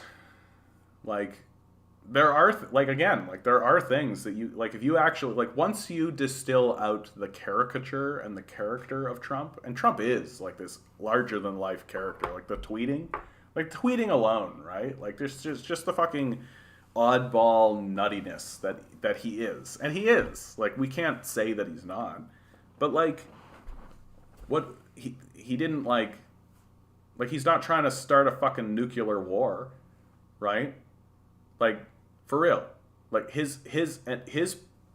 I actually genuinely believe that, like, a Trump presidency would have de-escalated the Ukrainian-Russian crisis. Like, why do you think they were calling him a Putin stan? Like, why do you think they were calling him in the pocket of Putin and all this? Because he was standing there being like, why are we escalating this? Like, why are we doing this? It seems like real bad business, right? Because it is. So it is. It is bad business, right? Like, it's certainly bad for his business, because there's some truth to the fact that he, like, owns property in Russia, and all of those sorts of things are absolutely true. But, like, also, like, why are we escalating a war with Russia through Ukraine? Like, why are we doing that exactly? So, like, especially these Biden years, like, lots of people are being disenfranchised by Biden and just being like, what a loser. Like, and Biden he's a total fucking loser. Like, he doesn't really have any teeth. He doesn't care about anything. Like, he cares about his own legacy and prestige, and he's just kind of a loser president. U.S. presidents are like one-night stands. You regret making them into your significant other, but you just keep doing this over and over again, yeah? I simply think that material conditions should be the basis of statecraft on a principle of liberation and whittling down a necessary effort. This would mean that on some level, You need some kind of police, if anything, to maintain social cohesion and prevent wreckers. I mean, yeah, I mean, you do need, like, I'm more or less of the opinion that you just need some kind of military or some kind of force to respond to external pressures more than anything, right? Like, I don't necessarily think that police, like, are that necessary internally, that there are other things that can be pursued, but, like, and that police can more often than not get in the way of social cohesion and get in the way of society attempting to negotiate with itself. Because if your solution is just go in with the batons and beat everybody up, well, then that means you're not talking, you're not figuring it out, you're not actually doing the work that you need to do. But externally, like, the external threats are what really count. John, I blame you. I got COVID shortly after you left, and now my sleep schedule's all messed up. Oh my goodness, Eric, I'm sorry to hear this. Now I've started it all over again. This is part of my job I hate the most, is get into a sleep schedule that goes from 6 p.m. to 2 a.m. Oh dear. And it's really easy to throw this sleep schedule off. So you're sleeping from 6 p.m. to 2 a.m.? Oy vey. I don't want to be that T-Rex. I want to see the threat, yeah. Read the Ukraine Nazi involvement thing. Most people are stricken with the Dunning-Kruger effect, of which a major component is confirmation bias. Yeah, absolutely. Well, people don't want to believe that their own nation is, like, involving themselves with Nazis. Like, and they don't want to believe it. Even though, like, I keep saying, like, why is this story so unbelievable? Like, here's a narrative. Like, let's present this narrative. The United States funds far-right extremists in a country in order to coup the government and install their own people. What country am I talking about? Well, I'm literally talking about almost every government, like, in the last 150 years, right? Like, I'm talking about, like, Iraq, I'm talking about Afghanistan, I'm talking about, and not even, like, Middle Eastern or Latin American or African countries, like Yugoslavia, right? Like, like, I'm talking about Libya, I'm talking about all, like, this narrative of the United States funding far-right groups that are, like, Nazi equivalents within their own, like, sphere of influence, like Islamic terrorist groups or like fascist groups, like the juntas or whatever, and is the anyway and, like, so the United States has been funding far-right organizations for, like, since its inception. Like, that's what it does. That's how it negotiates on the world stage. It's like, it's tried and true. Its go-to strategy is funding far-right groups to coup governments. So why is it so unbelievable? Like, suddenly it's completely unbelievable in Ukraine? Why? Like, why? That's the question that I find myself asking. Like, why is this so unbelievable when it comes to Ukraine? Like, is it because they're white? Like, is that the thing that tips it over? Like, that it's that oh, this can't happen in a civilized country, right? That kind of thinking, that kind of statement that has been made several times about Ukraine and the invasion in Ukraine. Like, I just think that there's an unasked question there. Like, why is this so not believable for people? I watched a Parenti video talking about the uses of fascism, and he was talking about Reagan. And what is scary is that Reaganism isn't even close to what this is. Yeah, for sure. No, it's true. Oh, you guys are picking numbers. You guys are picking numbers. You guys are picking numbers. YouTube.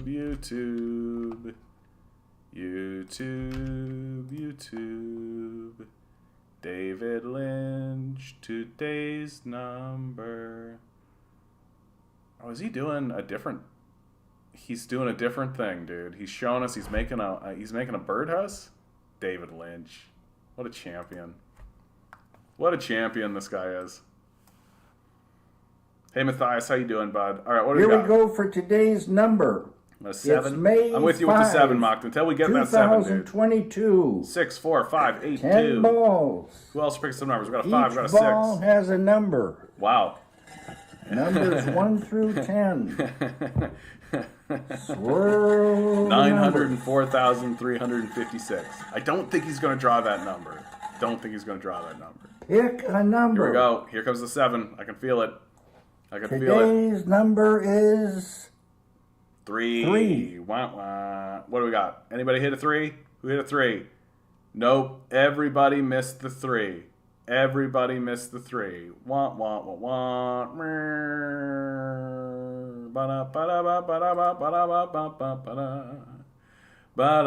I mean, I guess. Enemy with the grape shot. Now, if I say that that's fine, then you guys are all gonna just type in like 1, 2, 3, 4, 5, 6, 7, 8, 9, 10, right? Like, no, you gotta pick one. One number gets it done. All right, yeah, Lynch, you fucking dork. Who needs this Lynch guy anyway? Yeah, time to send David Lynch to Belize. I don't know if I understand the statement, but yes. I'm from Russia. I don't support that war. Why is that? Why is that, friend? Welcome aboard. Glad to see you. What? Because my position on it is very complex. It's a very complex situation, right? I don't take too hard lines on it. And I always like to hear what other people, especially someone from Russia, right? I'd love to know your perspective on it. So please share it with us if you're still in the chat, friend. Please share it. Because it's always, I love it when people say things that are surprising or that I hadn't considered. That's always nice. And new information's always good. All right, what do we got? Yeah, housing prices down 41% compared. No, it's not housing prices that are down. It's housing sales that are down. The prices are the same. The sales are what's gone down. Changing minds. I find sticking with objective reality of the class issue of the system usually works. Yeah, reality usually works. Matthias, my trip was beautiful. It was absolutely beautiful. It was beautiful to be with my family. It was beautiful to be with my brother and sister. Beautiful to be on Cape Breton. Cape Breton is gorgeous. High recommend. They might run Hillary or Michelle Obama. If they run Hillary again, dude, like, what a disaster campaign that's going to be. Like, she already lost once. Like, what makes them think that she's going to win again? Like, or that she's going to beat Trump this time? Like, it's not going to happen. Like, the people who don't, like, people don't want to vote a Clinton, right? Like, the people who are voting, like, Clinton was a disaster for huge swaths of the American public. Like, an abject and complete disaster. So the idea that we're going to vote for his wife, like Bill Clinton's wife, it's not going to happen. Like, I think Michelle Obama might actually be the better of these options, right? I think Michelle Obama might be the one that people look at more, but even then, people really discount how destructive Democratic presidents have been, right? Like, NAFTA was a disaster for huge sections of the working class. For God's sakes, Bill Clinton gutted, like, welfare across, like, increased child poverty in an enormous way, right? Like, it's huge. I'm not talking about the kind of police that we know of. I'm talking about the police based on proletarian interests that have common shared investment in the socialist project. It doesn't have to be baton pigs. I mean, one hopes. I have a concern with that. Like, police as they stand now kind of exist. Like, they have a monopoly on violence, right? And any thug that gets in can use police and their monopoly on violence in order to achieve goals for themselves. And it's more often than not, what we need is just like social workers, right? People who, and like poverty alleviation and these sorts of things. Like, you want to actually deal with crime. Like, one of the things that's absolutely happening in the United States is that there's this, and it has been happening for a long time, is this idea that, like, we'll just load the place with cops, right? That, like, if we just load the place with cops, then crime will go down and everything will be great. And it's like, technically you do lower crime that way, but you end up with an exploding prison population. and like an oppressive fascist police state. So I'm always skeptical of cops generally. Yes, I sleep at that time because my work starts at 4 a.m. and I can go till 5 p.m. during the summer or noon during the fall season. Oh, goodness me, dude. What are you working at? Did you see Biden talking about people naming their kids Javelin while on a stage surrounded in javelins? Oh yeah, I mean, let's be real clear. Biden is definitely in cognitive decline, right? That and the hard reality is that like when people talk about Biden's cognitive decline, they get kind of jokey about it, and I don't care to do that. Like, it's despicable what they're doing, that they're propping this kind of like old demented man up as like this leader, and they're doing everything they can to make sure he presents as not having dementia, and you know, but he's obviously in cognitive decline, and it's not the first time in American history that this has happened, right? So I don't like, I mean, I think Biden's record speaks for itself, right? Like he's the reason why you can't bankrupt out of student debt is because of Joe Biden, right? Like the crime bill was a disaster completely, as far as I'm concerned. Is that what was the nickname he had? It was like Captain Credit Card or something, because he was in the pocket of the credit card companies, right? Like so Joe Biden's been a general disaster for the American public, and like the fact that he's in cognitive decline is kind of like, yeah, it's kind of what happens, right? People get old, they go into cognitive decline, they kind of revert back to a childlike state, and I've seen enough to be convinced that like, yeah, like he's like, he obviously is, like he obviously is, and and like it just shows you though that like, just like with Reagan, right? Like people talk about these leaders as if they're the leader and they're the one that's in charge, and no, they're not. Like Joe Biden's not in charge. Like he's not making decisions. He's not doing stuff. Like they need his signature, but at the end of the day, they just like put like, if he suddenly wanted to be and he suddenly was like, I'm Joe Biden and what I say goes, then that would happen. But that's not what he's doing, right? He's handled because it's theater, right? That's all it is. It's just theater, and he's just living in this sort of theatrical environment.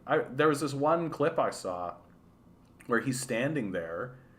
It's like an Easter thing, and he's standing there and he starts talking to some people, and he starts talking about something that, you know, a man in cognitive decline who's the president of the United States probably shouldn't talk about. And then this like bunny interrupts the thing, like he's a person in a big bunny suit, right? Interrupts them and like waves at Joe Biden and distracts him and sends him off. And when it was captured, it looked like it was just like, oh, it's just happening, right? Like, but there's another shot that they show where it's all zoomed out, and it's very, very obvious that that's the bunny's job. Like the bunny's job is to interrupt Joe Biden and send him in a different direction when he begins to do this in front of people. And so they're completely handling him. Like, and it's very much like with the Zelensky situation. Like Zelensky's not in charge. Like nobody listens to him. Like they don't care what he thinks. Like everybody's just doing what they want, and that's what's making the chaos happen. And I don't want to make fun of Joe Biden because he's in cognitive decline. I want to make fun of him because he's a fucking neo-fascist. Like because he's a fucking loser. Like that's why. Anyway. Nazi equivalents, you mean like the former Paraguayan President General Alfredo Stroessner? Wow, that got real specific, dude. The former Paraguayan President General Alfredo Stroessner. I'm afraid I don't know that guy. But anyways, it is critical to turn the masses into informed political agents instead of passive recipients of any command. Yes, that really is what it comes down to. Like, this in my view, Compton, is why it's so desperately important for the capitalists to keep everyone so goddamn busy. Like, that's really what it is. That I think people want to be informed political agents. I think that if you give a person their own agency and their own time and their own effort, that they very naturally begin to tune in to politics, because people want to be a part of what's going on in the decision making, and they want to be apprised. I really believe that that's the natural state of a human being. So if you give someone just their own impetus and give them time, right, it's natural that they'll begin to move in the direction of of being an informed citizen, right? And so capitalists keep us this goddamn busy. Like we work harder than medieval serfs did, so that we can't do that. And then on top of that, not only are they keeping us busy, but they're creating a confused media space. That the media space that exists is just a thrum of garbage. And that's done on purpose, so that we can never actually work out what's actually really happening in any serious kind of way. That no one is actually attempting to create no one is attempting to actually inform people of what's actually happening. Like Matt Taibbi actually had this really great statement, and he said it a while back, but it made complete sense to me, which is like, there isn't actually just like a media outlet that exists that just tells you what happened, right? Like when an event occurs, everything becomes opinion and commentary, and everything is just like editorial. But nobody is like actually just telling you very cleanly and easily, these are the events as they happened, right? And oftentimes if they do tell you that, they omit things on purpose to intentionally obfuscate what occurred.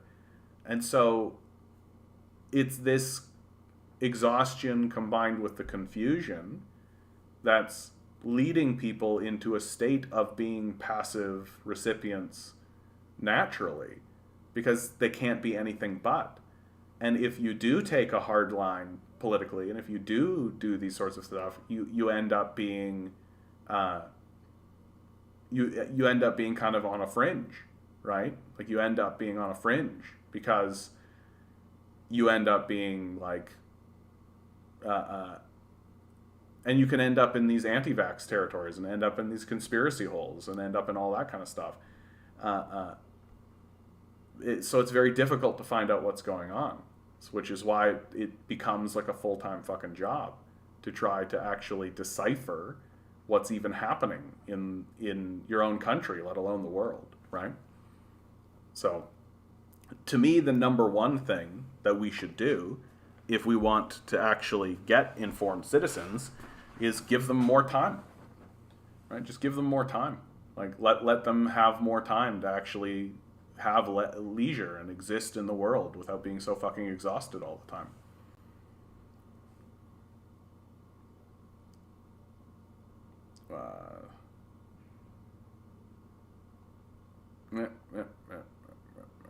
I hate it when it pops down. We sent Mike on a trip to Belize. What are you referring to here, bud? I don't know what we're referring to. I saw a thing earlier that said of UAID $5,000 every day since Christopher Columbus. Oh, if you paid $5,000 every day since Christopher Columbus landed on America, you still wouldn't have more than Bezos makes in a week. Yeah. Oh yeah, dude. I work at a fish plant. Oh yeah. Working at the fish plant. So glad you had a good time. I grew up in Halifax, had lots of fam in Cape Breton. It's a really beautiful place. Yeah, dude. It's a really beautiful place. Like, I don't understand why the Americans want to, why they really want this hot war. It seems like the only thing that makes any sense to me is that they're so afraid of like a Russia, China. Like, as climate change begins to occur, one of the places that's going to get really hit with it is China, right? Like China's got a lot of low water, so water level comes up, it's going to cause some problems. It's also like closer to the equator, so the heat level is going to get really bad for them, right? India's in a very similar boat. And so it's easy to believe that there's going to be a lot of emigration out of China into the north, right? Russia, right? And if that emigration happens into like a stable Russian state, then it's going to really empower this Russian state, right? Because people are the economy, right? People are the economy. This is the great victory of neoliberal economics, trickle-down economics, is that no, the financial sector is the economy. That's what they've tricked us into believing. When people are the economy, like if you don't have any people, you don't have an economy, right? But you could have a financial system that just is automated and just runs itself, right? It would be irrelevant. It wouldn't matter at all, but it would exist.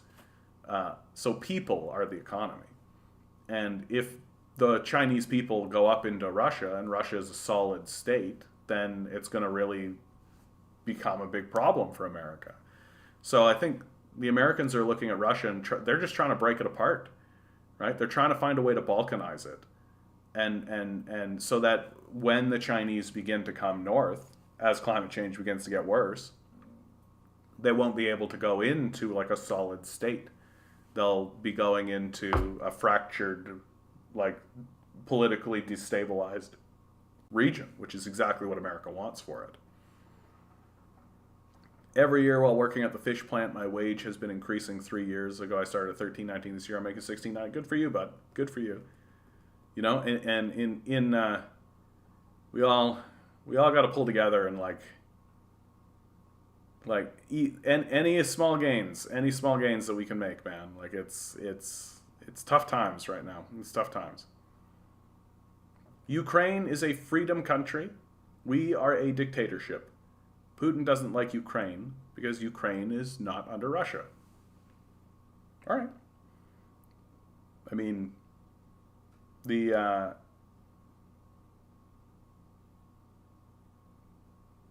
but is it as simple as this?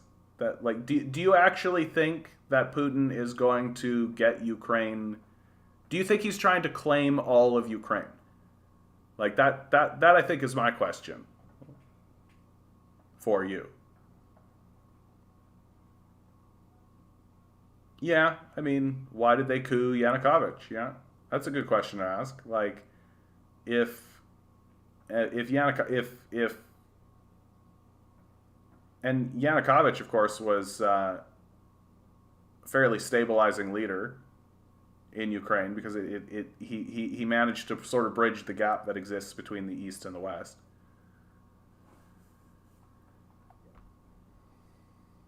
Biden was the senator for the MBNA. Yeah. Don't forget how the Nazi controls the government by threatening to kill the leadership if they don't follow their will. I mean, yeah, like this is the thing. Like there's this liberal idea that it's okay that we fund Nazis because we can use the Nazis as fodder and so on and so forth. It's like, no, dude, that's not how it works. Like you don't use Nazis, Nazis use you. Right? Because at the end of the day, if you ever need to get into a negotiation with the Nazis that you funded and empowered, then they're going to shoot you and you're going to not shoot back because you're a liberal, right? Like they use violence, you don't, right? You're sitting there being like, violence is bad and an unfortunate reality, but we don't need. So like the people who are using the violence and who openly espouse the usage of violence, they don't like they're not going to listen to you. And they're not going to negotiate with you in good faith. And so if you get into a position where you need to negotiate with them, well, they're going to win because they're going to shoot you. The thing that may save the Dems in the midterms is this abortion. I think about that, Watson. Yeah, if you want to galvanize the suburbanite wine mums, that's an issue that will motivate them to vote.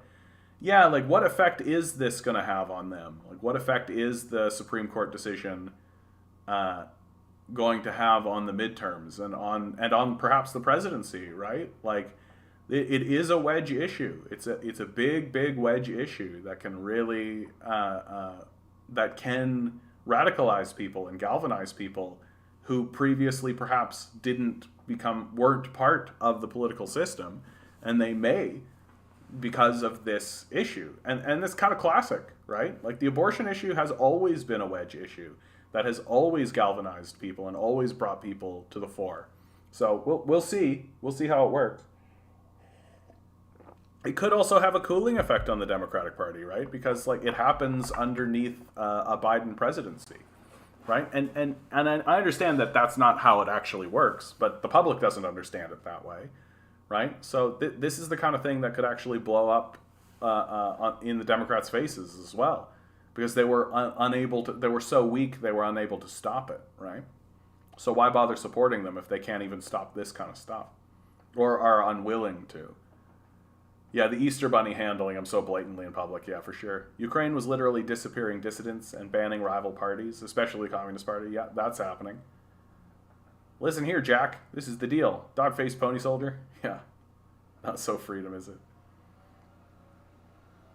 Igor isn't trying to explicitly destroy you with facts and logic. They're engaging in good faith. Yeah. Ukraine is a U.S. puppet at this point. I mean, certainly a NATO puppet. Like, there's too much... like, there isn't one thing. Like, I think that's what's important to remember with this, is that there isn't like one thing. It is like a lot of things happening, and there are many players, and then there's the theatrics on top of it. So you have NATO, right? And NATO is itself a series of players, right, operating underneath an umbrella. And then you have the United States itself, who is using NATO as a cudgel and a tool. And then you have Zelensky himself as an individual, the party that he is part of. And then you have the military, which is its own apparatus and its own thing. And then you have like the Azov battalion that operates within that. And so, and then you have Putin, and then you have the Russians, and you have the opposition and all of this kind of stuff. So there are a lot of cogs working in one direction. And the truth of it is that usually when someone says, like, oh, Putin just wants resources, like, put whatever you want here, right? It's probably true. Like, that's what makes the conversation so interesting to me, is that, like, somebody stands up and says, oh, Putin just wants gas. Like, so he invades Crimea and takes Crimea so that he can get access to the gas, right? And I'm like, probably. Like, that's probably true to a degree, right? And or Putin invade. He just wanted the military position or the military base. It's like, yeah, probably. That's probably true, right? But it's not the only reason, right? It's not the only thing, right? Like there are many things in play. And that's what makes it so complex and interesting from my perspective, that sure, like Putin took over Crimea because there are natural gas deposits. It's a good military position. There are military assets there. But also, like the Crimean people were in favor of it and still are in favor of it, right? And so that also plays, right? That there are a lot of different aspects. And right now, like, I wouldn't say that Ukraine is a U.S. puppet at this point. Like, at this point, it's just chaos. Like, at this point, there's no one's in control, right? It is looking as though Russia's going to get what they want. That they're going to dominate the Ukrainian military. Like, the only way that this turns around for the Ukrainians is if the U.S. puts boots on the ground. Like, or starts fucking using like high-powered military grade, like shit, and then it's escalating into a full-scale conflict, right? So, and the U.S. State Department has said many times that they're trying to avoid that, right? Even though the media is really pounding on the pulpit and everybody's trying to like be bloodthirsty about it, like I do think that like there is like a self-preservation aspect to this. Like the Americans are crazy, but they're not they don't want to kill themselves directly. Like, they don't want to be nuked. I have friends that go blank when I bring up politics. They like being ignorant and don't want to know or be informed. Yeah, I think that that's true. Like, it's too much for some people, I think. Like, and I think the thing that's important to remember here, pissed off, is that they're not is not to judge them for that. I think that's what's most important, is to just be like, because I really do think there are people who can't do it. Just it's too much for them in like a mental way, right? Like that there is psychic damage that's associated with this and the conversations that we have, right? And I think for the people like yourself and people who are in chat generally, and for people like myself, that we need to express these ideas to one another and we need to exist in this space because it's harder for us to have this knowledge and to gather this knowledge and not express it to one another.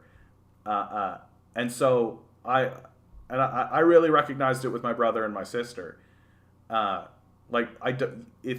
If you begin that kind of path, like you are hitting them with psychic damage, and they can't or won't take it, right? Because it's like you're walking up to them and hurting them, right? It causes them damage. It hurts them, and I can respect why they don't want to do that or be involved in that. I have one friend who like literally like she will get to a point where she'll be like, okay, tell me, and I try to tell her the story as cleanly as I can. And then she like, and I can see her. She's just like, okay. And then like it forms in her mind, and she has it, and she like puts it in a little compartment, and like has like guards and shit in her mind. She has like a mental mind space because it hurts. And so I think that there are people who know this about themselves, who understand this, and just they can't get involved. Their day-to-day life is already hard enough.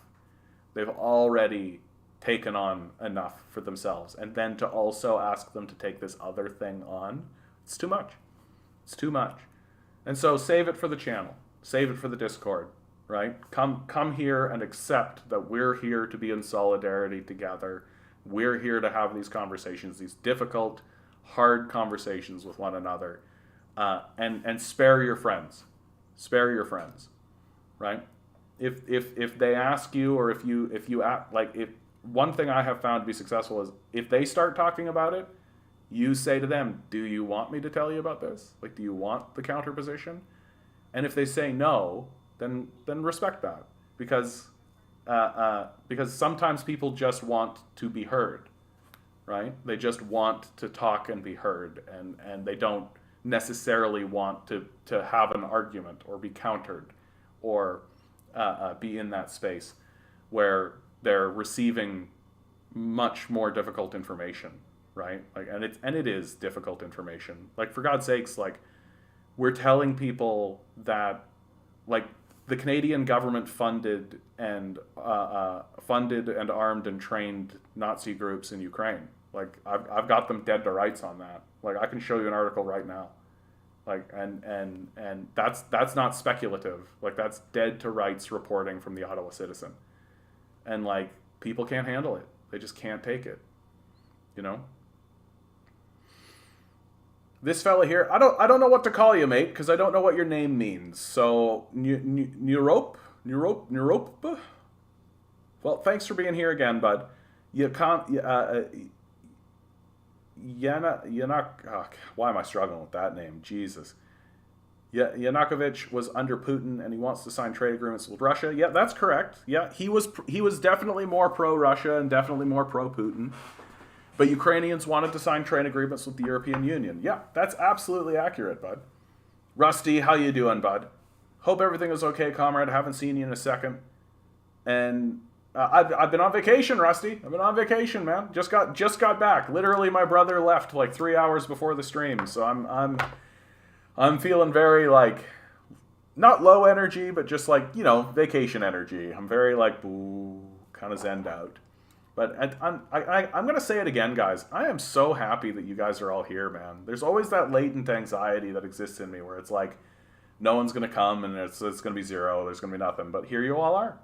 What a beautiful day. What a beautiful thing. What an absolutely gorgeous occasion. I'm absolutely enthralled by it. It's fantastic. Thank you so much. Great opportunity to say, as always, please like, share, subscribe, send the video around, let people know I exist, please. If you do have $1 jangling around in that pocket, just feel free to donate it. Join the Patreon, get to the Discord. There's always conversation and more articles and sharing and solidarity building and organization. We're trying to organize more and more every single day. That happens in the Discord. So, God, am I ever happy to see you guys. It's really great. Russia is a China puppet. I don't know that I would describe Russia as a China puppet, but I definitely think they have fairly close ties with Russia, given their shared antagonist, right? The United States and NATO is a shared antagonist between Russia and China, and they have every reason to be skeptical of what the United States is bringing to the table. Would I describe Russia as a China puppet? Uh, uh, I think the argument could be made. I think it could be made. Like, I don't think it's an argument that I personally would make, but I think it could be made. The issue is that things have gotten so heightened and things are so intense that that you've got to find your allies, right? You got to find your allies. But I do think that Russia does operate independently of China. That this Ukrainian war, for example, like, is this something that China told Russia to do and was deeply involved in? I don't know. So they definitely have a close relationship for the obvious reasons. Like, they need to have a close relationship. You need to ally up with the people who are around you when you got a monster on the stage like the United States. And like, Yukounovich was like, he wanted to turn Ukraine into something closer to Belarus. I think, like, he wanted the relationship between Ukraine and Russia to look closer to the relationship that exists between Belarus and Russia. Which, would that be so bad? Is that such a bad idea to make it so that your neighbors are more closely tied and more closely entrenched in more serious ways? Like, I don't think that would necessarily be a bad thing for Russia or for Ukraine to have a more peaceful, because, like, trade is peace, right? Trade is peace. If you've got a trade agreement and you're trading, you're not bombing them, you're not sanctioning them, right? Like, so if Yukounovich wanted to do that with Putin, I kind of look at that and think that sounds pretty okay, right? That sounds okay. And yeah, it is definitely the truth that there's a contingent of Ukrainians who wanted to go the other direction. The question is, like, how much validity, like the Euromaidan crisis and the protests that came from that, and then ultimately the coup, is like a real turning point moment. You know, it's a moment when democratic discussion sort of breaks down, and external forces like NATO really assert themselves in a way that kind of delegitimize the whole process. You know, that legitimacy is so important in the eyes of all parties who are involved, and it's very difficult. I mean, it's certainly difficult for Russia to take a post-coup Ukrainian government seriously as a legitimate force, right? Like, it's definitely something that, I mean, I would be very skeptical at. So, I mean, that's like what the people of Donbass and the people of Crimea have essentially said, that they're very skeptical of a government that came about not through democratic process but through a coup, right? And a coup by neo-Nazis, no less. So it's a very difficult situation for the Ukrainians in the first place, and for the region in the first place, that I ultimately don't think has benefited or will benefit the Ukrainian people. Like, I feel like NATO's involvement in this whole process has really led the Ukrainian people down a very nasty path that is resulting in disaster.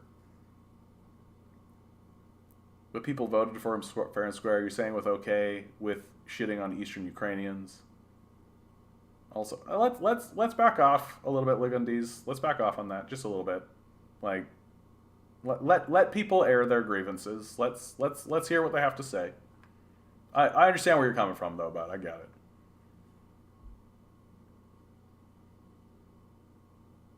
You're very compassionate, John. I admire that about you. Oh, thank you, Anime. I appreciate that. I try. Like, these conversations that we are having, this is something that I really took away from my trip with my brother and my sister, because I really respect my brother and my sister, you know? Like, they're good people. They're trying really hard. But even bringing up, like, the most minor of things, like, it became very obvious to me that, like, it's too much. It's too much. These are hard conversations. These are hard conversations. And the difficulty with these conversations is, like, we want to be brash and we want to bluster and we want to go in and really assert ourselves and plant our flag and be strong and powerful. And I don't think that's going to play. I don't think that's going to play, you know? Like, we can say what we need to say, and we can say, like, I don't necessarily see it that way, but I really saw it with my own family on this trip, let alone, like, strangers, that these are very difficult conversations. And so I want people to come in to the channel, and I want them to be heard, and I want them to be to air what they have to say, because I don't think the best strategy is alienation. I don't think the best strategy is to push people out, simply, like, even if they're espousing, like, the straight mainstream media line, because if I won't listen to them, then they won't listen to me. And we've got to recognize that these are very difficult conversations. These are very difficult. Like, these are amongst the most difficult conversations that people can have. And if we don't reach out with, compassion, if we don't reach out with the soft touch in regards to these conversations, then we're not going to be seen as serious. And so that's why I'm saying, of this gentleman who's in the chat here, let's hear what he has to say. Let's talk to him. Let's not seek a shutting down or a defeat. Like, we're not debate bros. Like, we're not debate bros here, right? Like, I'm not gonna be a debate bro. Like, I want to have these conversations, and I want to come to a consensus, and like, very clearly, like, there's a statement here that this fellow made. I wish there was something I could call you, mate. I'm just gonna call you Narob. That Narob here has said, yeah, Putin annexed Crimea to raise his ratings. It's like, yeah, probably, bud. Right? That is probably part of it.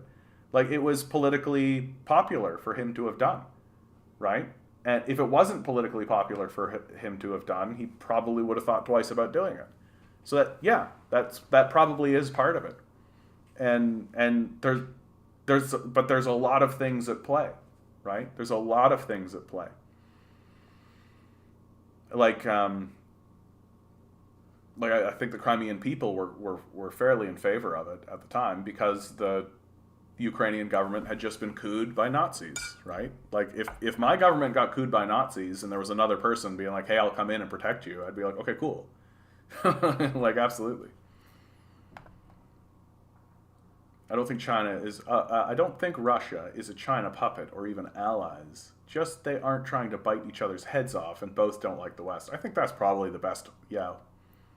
Like, just because they're not at each other's throats doesn't mean that one is trying to puppet the other. Or, I mean, I suspect that China is actually trying to puppet Russia, for sure. Like, given the disparity in populations, given the disparity in economic power, like, and giving the willingness of Russia to allow Chinese trade and all of this, like, over time, I think the relationship will become one of, like, a kingdom and a vassalage. It will bear that resemblance, certainly, just because of where the power center actually is. But I take a look at like Canada and the United States share a very similar sort of relationship, you know. So it's I just don't have the judgment on it. I'm like, okay, like it's, and like I wouldn't say that Canada is a puppet of the United States, but we definitely work with the United States fairly closely. But we've done things that run counter to the the wishes of the United States in the past, and can again. Do you know Ukraine has been shelling Russian speakers in Donbass for 8 years? Yeah, Donbass deserves freedom too. Yeah, Yanukovych is in Yanukovych is in Russia for the last 8 years. No one votes for him. I mean, I don't know that if he ran. I don't. I mean, after the coup, right? Like they probably banned him from doing so, right? Yeah, he was kicked out.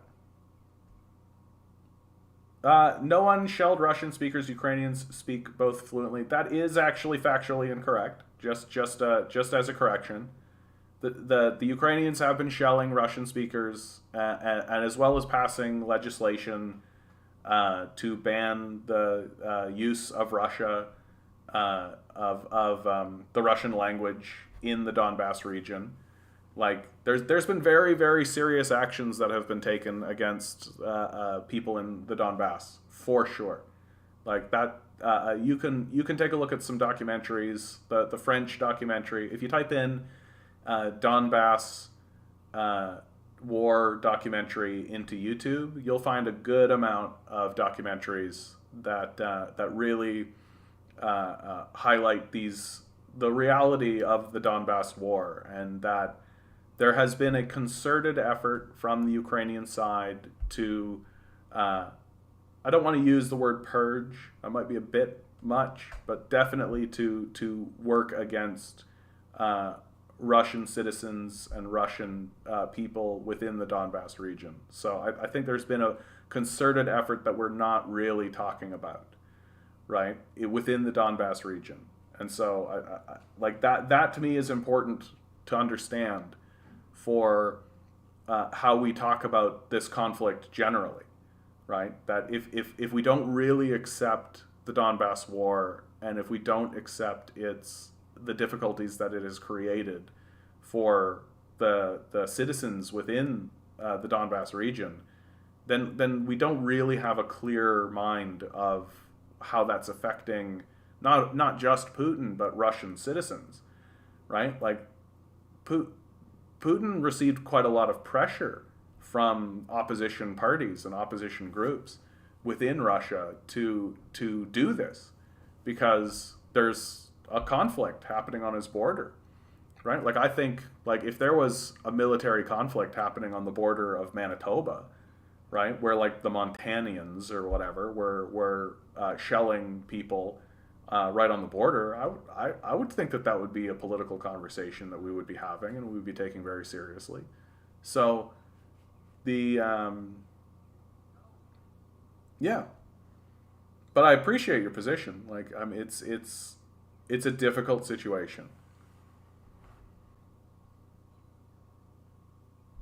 Wanted to make Ukraine a dictator. I don't think there's any evidence of that he wanted to make Ukraine a dictatorship. I mean, is Russia a dictatorship?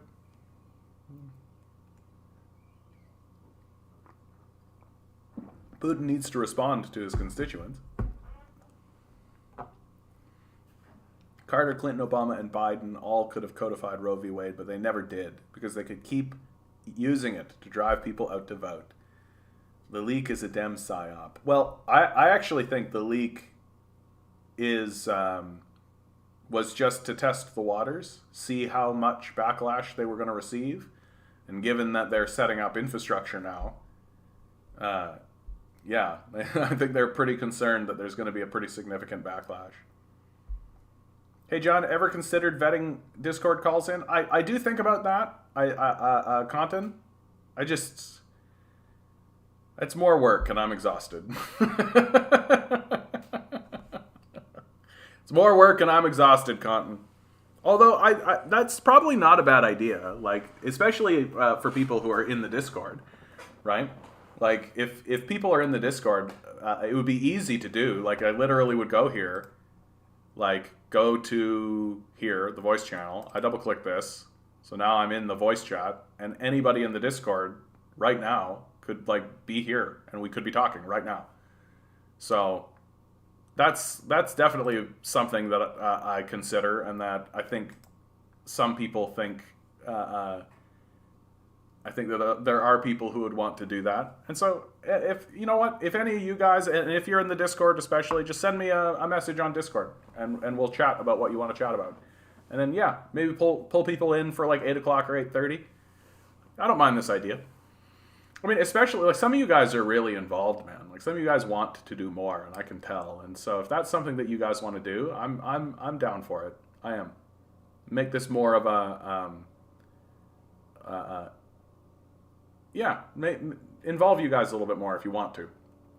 Just send me a message on Discord. We'll make it happen. I like this idea, Conton. That's a good idea. And something other people had been pitching, but honestly, before my vacation, I was feeling very overwhelmed and not for that. But now it's like post-vacation. You're catching me like literally post-vacation. I'm like, sure, why not? Hope I won't regret it.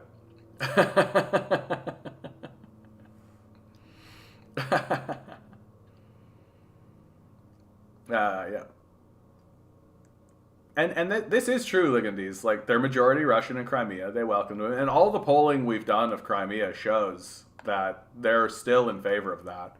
That it's right to critique the first bibbidi bobbidi boo that they did. Like, they did a referendum. That was the word I was looking for.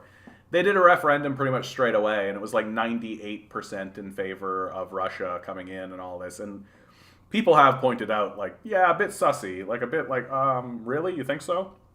And I think that's fair. Like, it's completely fair to say that the Russians came in and probably did, like, a bullshit thing, saying, like, yeah, referendum, that'll do it. But we have, like, polled the Crimean people a lot since then. And the response is always the same. They're all just like, yeah, dude, like, this is fine. We want to be part of Russia, right? Like, the Ukrainian government got couped by Nazis, dude. Like, we want to be part of Russia. Please. We should show them we care by taking action versus just trying to convince them. Maybe us in the streets doing things might provoke people to be like, hey, wait, I should be doing something. I mean, Zed, I really do think it just comes down to that ultimately it's capitalism that will do it to them, right? That as capitalism begins to abandon more and more people, it will be less a moral decision and more a realization that their material conditions have degraded. That's really what's going to happen. And that our role isn't so much about convincing people, because again, capitalism is the thing that will convince them that everything's gone terrible. It's to be the lighthouse. Yeah, like, it's to be the lighthouse, to be the light in the darkness, so they can find the shore.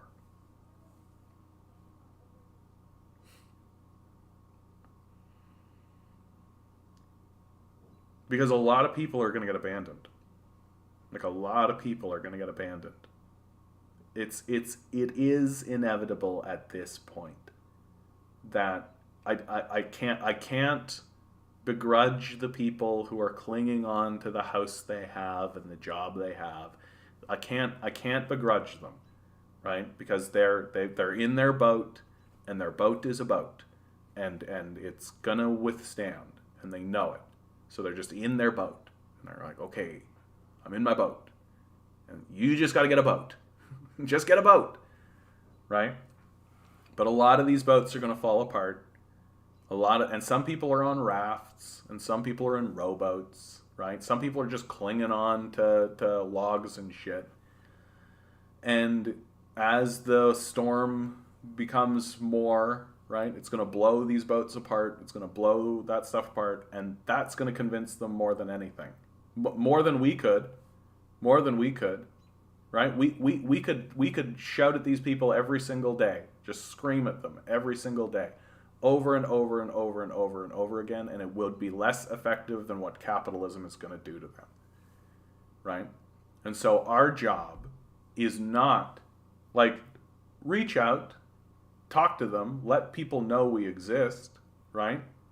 Show people the path, but it isn't to convince them. It's to just simply show them where the shore is.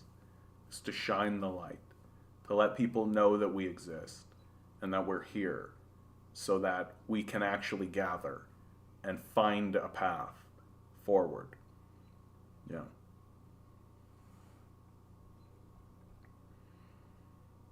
It's a lot of psychic damage. In my case, I just have to know I go crazy if I didn't. Yeah, that's what it is. Some people are like that in Nova Scotia, right? Like some people, their strategy is, okay, there's the barrier. The craziness is over there. My life is this. That's fine. I don't need to do that. But there are lots of us who, like, sure, we have that, but that craziness is there, and we're constantly looking at it, and we're constantly like, what is that? Oh man, and like it's like a fascination, I suppose. Like fascination's not the right word. Like for me, it's a necessity. Like I have to do it, right? Like to me, that's what life is digging around trying to find out what's going on, right? I've always done it. When I began the journey, it was very much a fundamentalist Christian beginning, and all of that has sort of burned away through time. And but the desire to know, and to know more, and to explore, and to discover, and to learn, is what this is about. And there are just people who are like that, and if you don't, you go crazy. I think that's the truth. Like if you don't, you go crazy. And so we have found one another over it, you know, that we have to do it, and it's easier to do it together than it is to live in isolation. That's really the truth. And believe me, I've spent a lot of time in isolation on this, and it is harder. It is just harder. Like, so that's the ethos of this whole channel, right? Crimea was annexed, absolutely. It wasn't an honest referendum, but again, I don't think that it doesn't. I don't think it matters. Like I don't think it matters if the initial referendum was honest, because we've done a lot of polling since, and it's what the Crimean people want, right? It's a big reason why our media doesn't really make Crimea a big talking point. Like Crimea isn't really discussed in the West, because more or less there's an understanding that Crimea is probably part of Russia now, and it's not going to change. And a big reason for that is because the people of Crimea are like, yeah. Like when we do polls, like I think the lowest I've ever seen a poll was like 82%. Like that's a pretty big amount of support. Like, and you can't really fight that. And that's true whether or not it was an honest referendum or not. Igor is Russian. He's been in this chat months before the Russian intervention. Oh, yeah, I think that's right. I think that's true. John, I consider your stream self-care. That's a beautiful thing to say, Famita. Thank you so much. I just think Putin is crazy. He is president since 2000. He became mad. He wants to ruin Ukraine after Yanukovych defeat. I mean, ruling does come with a certain degree of madness. I mean, that is always a question, right? And it's not an unfair question to sort of ask. Like, has Putin simply gone power mad? Like, do we think that he is just sort of raging and going forth? I don't think he could get the military support if that were the case. I think that the military that is operating with an understanding of what they are doing is necessary. Like that's ultimately why I don't like the like leader is crazy argument, because the leader is crazy argument sort of implies that like everyone around him is sort of down for it, you know? That like we're talking about a major military invasion here, right? And if like there isn't really the evidence that Putin is ruling with the iron fist of fear. He's not like shooting people, and people aren't trembling at his feet and all of this. Like, sure, I think Putin's done some kooky stuff. Like he himself is something of a character, without a doubt. But like, I don't think that the crazed leader narrative makes sense given the kind of technical requirement of this invasion and of what needs to be done. Like, I don't think it would be as simple as like Putin saying we're going to invade Ukraine and everybody snapping to, you know. I think there's a good deal of public support for it. I think there's a good deal of interest in it. So it simply doesn't play to me. I certainly when the coup occurred, like when Yukhanovich was defeated, Putin definitely knew that he needed to do something militarily. Like that's when it all really started in serious ways. But I've always thought that what Putin has done was fairly clear-minded. It's just dirty work, really. You were missed, John. Thanks, Nova Scotia. I appreciate that. I know, and of course, my vacation happened, my brother did it right over the May Day weekend, so I wasn't able to involve myself in any of that. The Jester Chronicles, how's the vacation? Absolutely beautiful, dude. Absolutely beautiful. If you can make it to Cape Breton, I think everybody should take a trip to Cape Breton. It's very beautiful. Restorative. The ICFI May Day rally was pretty good. Fantastic. So happy to hear that. And I hate it when it jumps down like that.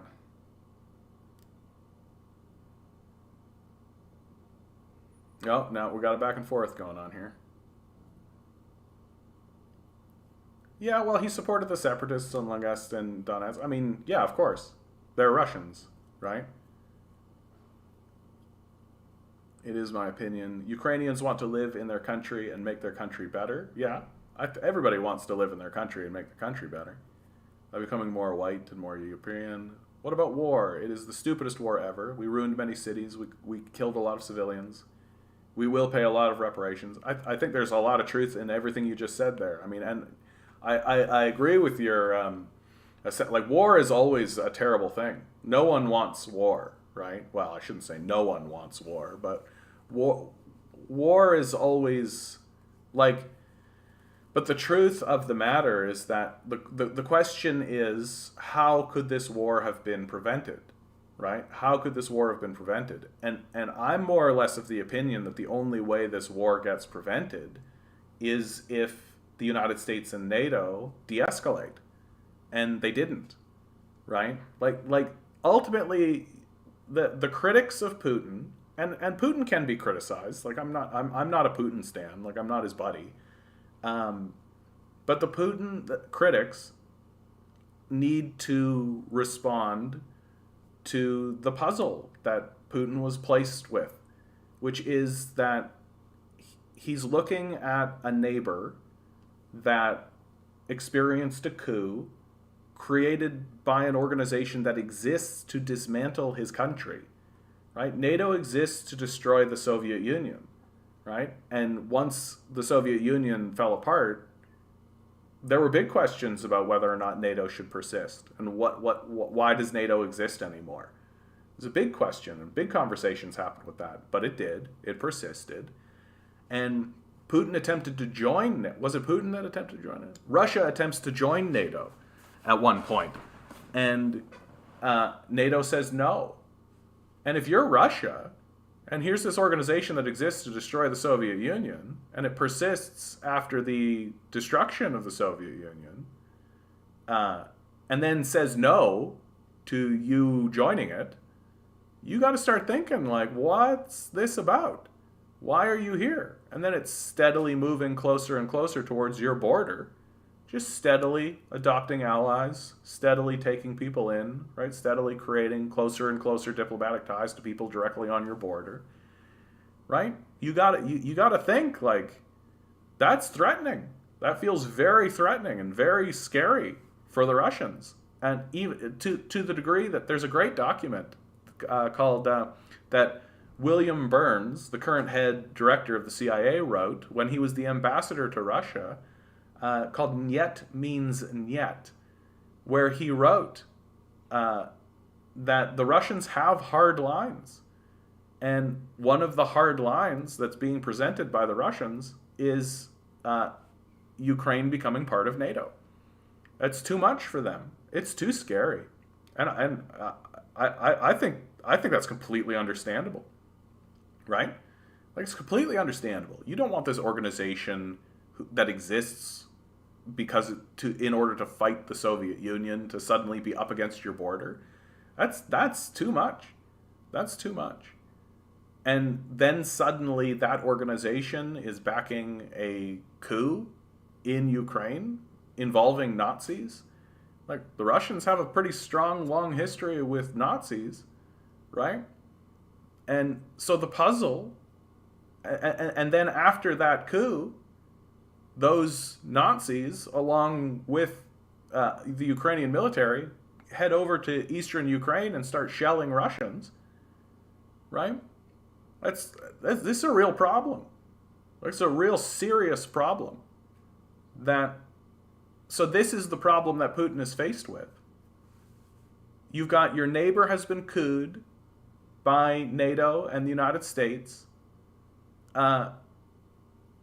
They have funded neo-Nazi groups and have walked over to eastern Ukraine and are shelling people in eastern Ukraine. What do you do? What's the answer? And I've never seen any Putin critic take this question on seriously, right? And it's a serious question.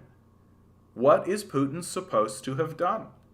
What is the proper response to this?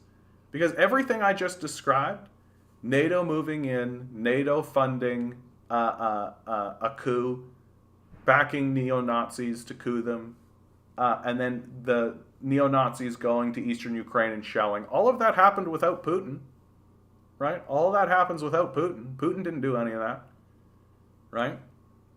So what's he supposed to have done? That's the question. And I've never seen anybody tackle it seriously, right? Because do nothing is a non-starter. I think you'd have to be like a deep, dark, immoral person to say do nothing. Well, what else is left? And according to William Burns, who was writing in 2009, so even before the coup, right? So he was writing even before the coup. He said that if we continue down this path, it's going to lead to a war with Russia in Ukraine. And that's exactly what's happened. So the Americans knew what they were doing. They got exactly what they wanted, which is a war with Russia. Proxy war. The question now is, has it worked out in the way that the Americans thought it was going to work out? Was it actually beneficial? Should they have done it? And my answer is no. I don't think the Americans are going to get what they want. I don't think it's going to work out the way they thought it did. I think it's going to be a catastrophe for them. I think it's going to backfire in big, big, big ways. There's a lot of hubris and arrogance in this war. But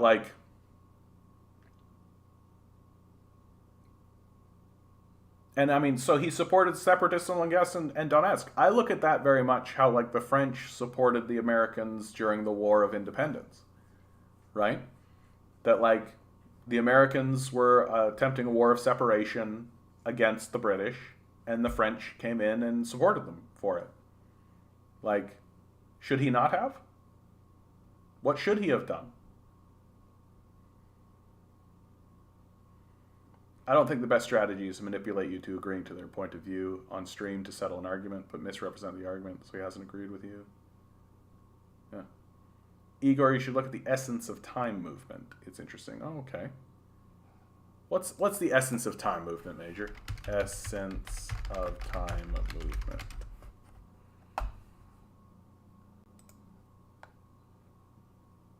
Is a Russian political movement founded and led by political scientist, philosopher, and theater director Sergei Kyrgyzstan. The movement's ideology is a mixture of communism with Russian patriotic elements. Its principles are explained in the manifesto of the movement, Essence of Time. The manifesto states that the dissolution of the Soviet Union was a tragedy, and that the objective of the movement is to restitute the USSR in a better and more capable form. According to Kyrgyzstan, capitalism is inherently incompatible with Russian historical and cultural heritage. Kyrgyzstan states that since the fall of the USSR in 1991, capitalism in Russia has not built anything and destroyed everything, but that after 20 years, Russia is starting to wake up. Oh yeah. I think I should take a look at this. How do I not know about this? Look at you. Informing the masses. I like this a lot. I'm going to actually keep talking about this.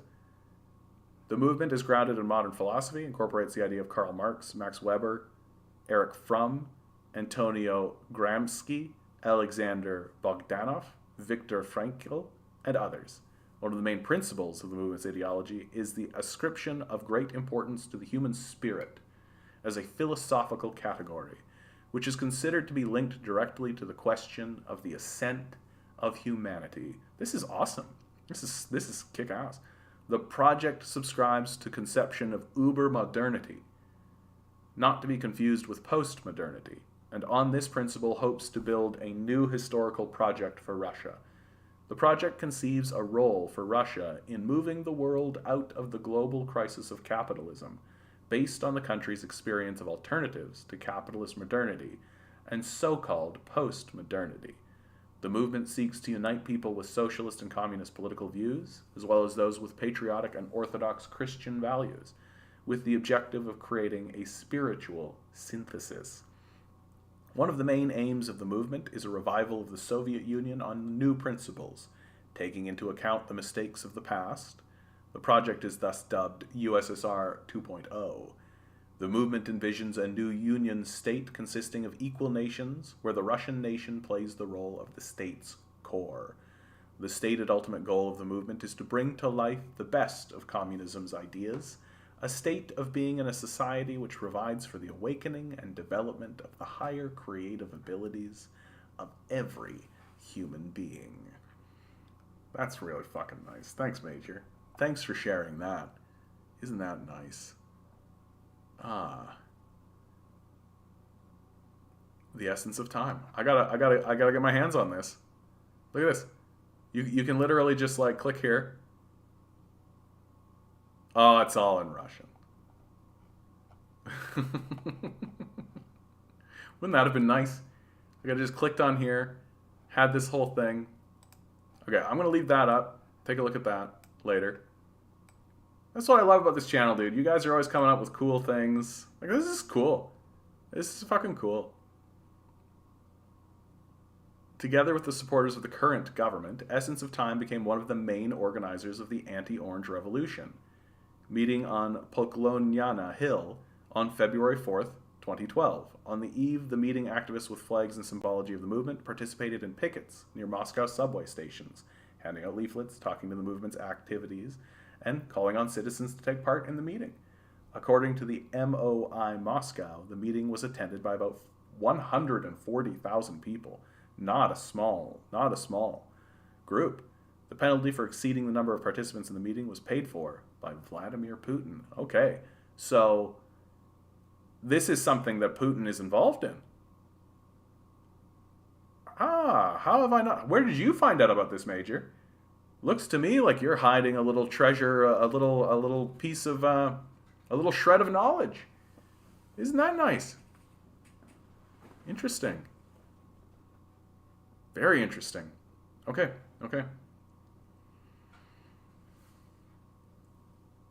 What about Russian language is official language in Ukrainian part of Luhansk and Donetsk region? Yeah, until 2018 when they got rid of it, right? That's part of the process. Well, Russia give China a lot of money, a lot of forest for low money. Oh, yeah. Like, Russia's giving China a lot of stuff for not... Because, and I think, Igor, I think the thing that's important to understand is that I think China, not history, where are we here?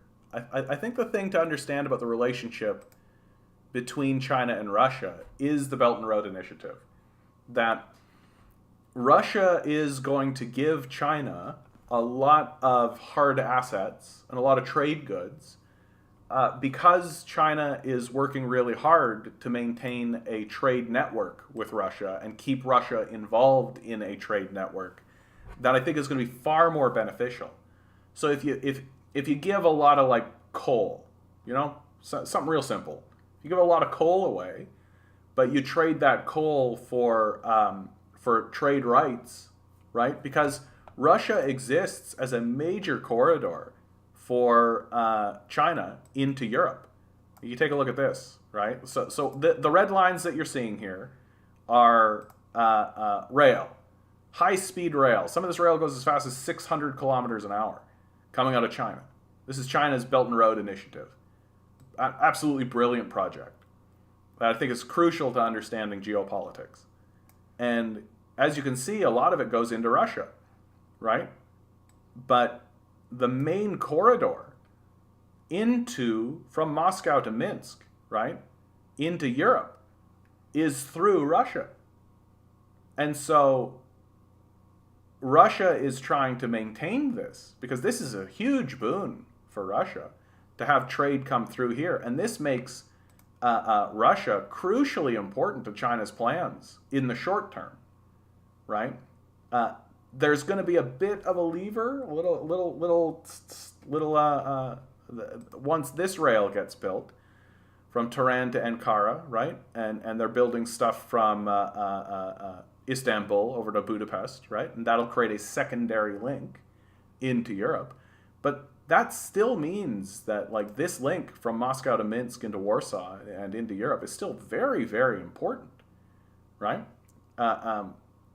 And Russia wants to maintain this relationship and wants to maintain these connections. And something that nobody really is talking about is how this war, like the sanctions that have gone onto Moscow from the West here, has actually affected China, right? Because China's having a harder time getting its goods in through the Belt and Road Initiative. And of course, there are many other narratives and many other things happening here. But like the idea that like Russia is giving hard assets at a cheap price to China, and that's some kind of like concession, right? Well, that's not necessarily the truth, because they're doing that in order to maintain things that are a bit more ephemeral, not necessarily understood in hard asset ways, right? Like maintaining this trade alliance, and it is a trade alliance. Like there's no way to describe it other than a trade alliance. And Russia and China are also building a currency with one another, right? So the relationships are very strong here, but I don't think it is as simple as a bending of the knee, that the way you're presenting it.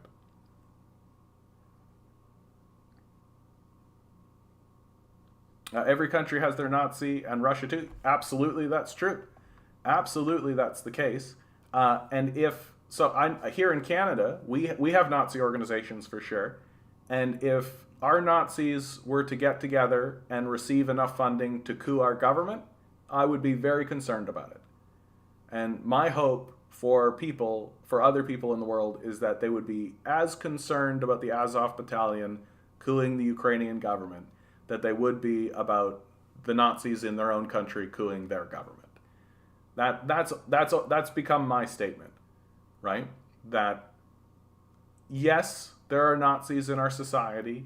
They are not currently coupping our government. They are not currently receiving aid and enacting a war on behalf of parties. So just because we have Nazis, there is a difference. Like, it's the difference between like a rash and terminal brain cancer. Like, a rash is serious and you should treat it. You should go get the things you need to do to treat it, right?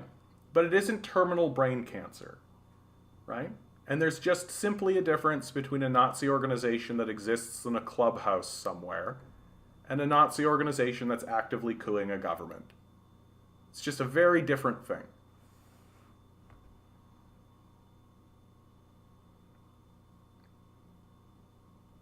And there is the Stepan Bandera movement as well. Like the Stepan Bandera movement, and Ligandis, you're right to point this out. Like, I don't really know, and I don't think anybody really knows the fullness of how deep the Stepan Bandera movement has gotten into the Ukrainian government. I've only gotten little glimmerings and things like this, so I can't plant a flag on it. But the Stepan Bandera movement is definitely strong. Like, it's definitely strong in Ukraine. So to pretend like it doesn't exist. Russia is pretty close. It might be a dictatorship. But to imply Ukraine is any cleaner, yeah. How Ukrainian regime is Nazi. Oh, okay, yeah, here. When their president is Russian-speaking Jew. Yeah, that's a fair thing to bring up, Igor. Absolutely. And the... So the thing to understand, I think, is that Zelensky himself is just a puppet, right? Like, you have the Azov battalion, which has been integrated into the Ukrainian military, right? But then you also have, like, the people of Ukraine who do elect Zelensky, right? And we can raise questions as to the validity of the election. However, the reality is that Zelensky does get elected on a platform of peace. He wants to end the Donbass war that's happening in the east, right? Like that's very true of Zelensky, and you can't say otherwise. Like, that was his platform. That's what he ran on. He got the most votes. Whether or not that election itself was valid, it's the truth. And his platform was, let's end this war, right? But the reality is that the Nazis within the military, who have already received the funding, who have already received the training, who have already received all of this kind of stuff, don't care what he thinks, right? Like, the claim is not that Zelensky is leading Nazis, right? The claim is not that all of the Ukrainian military and all of the Ukrainian political apparatus has become a Nazi organization.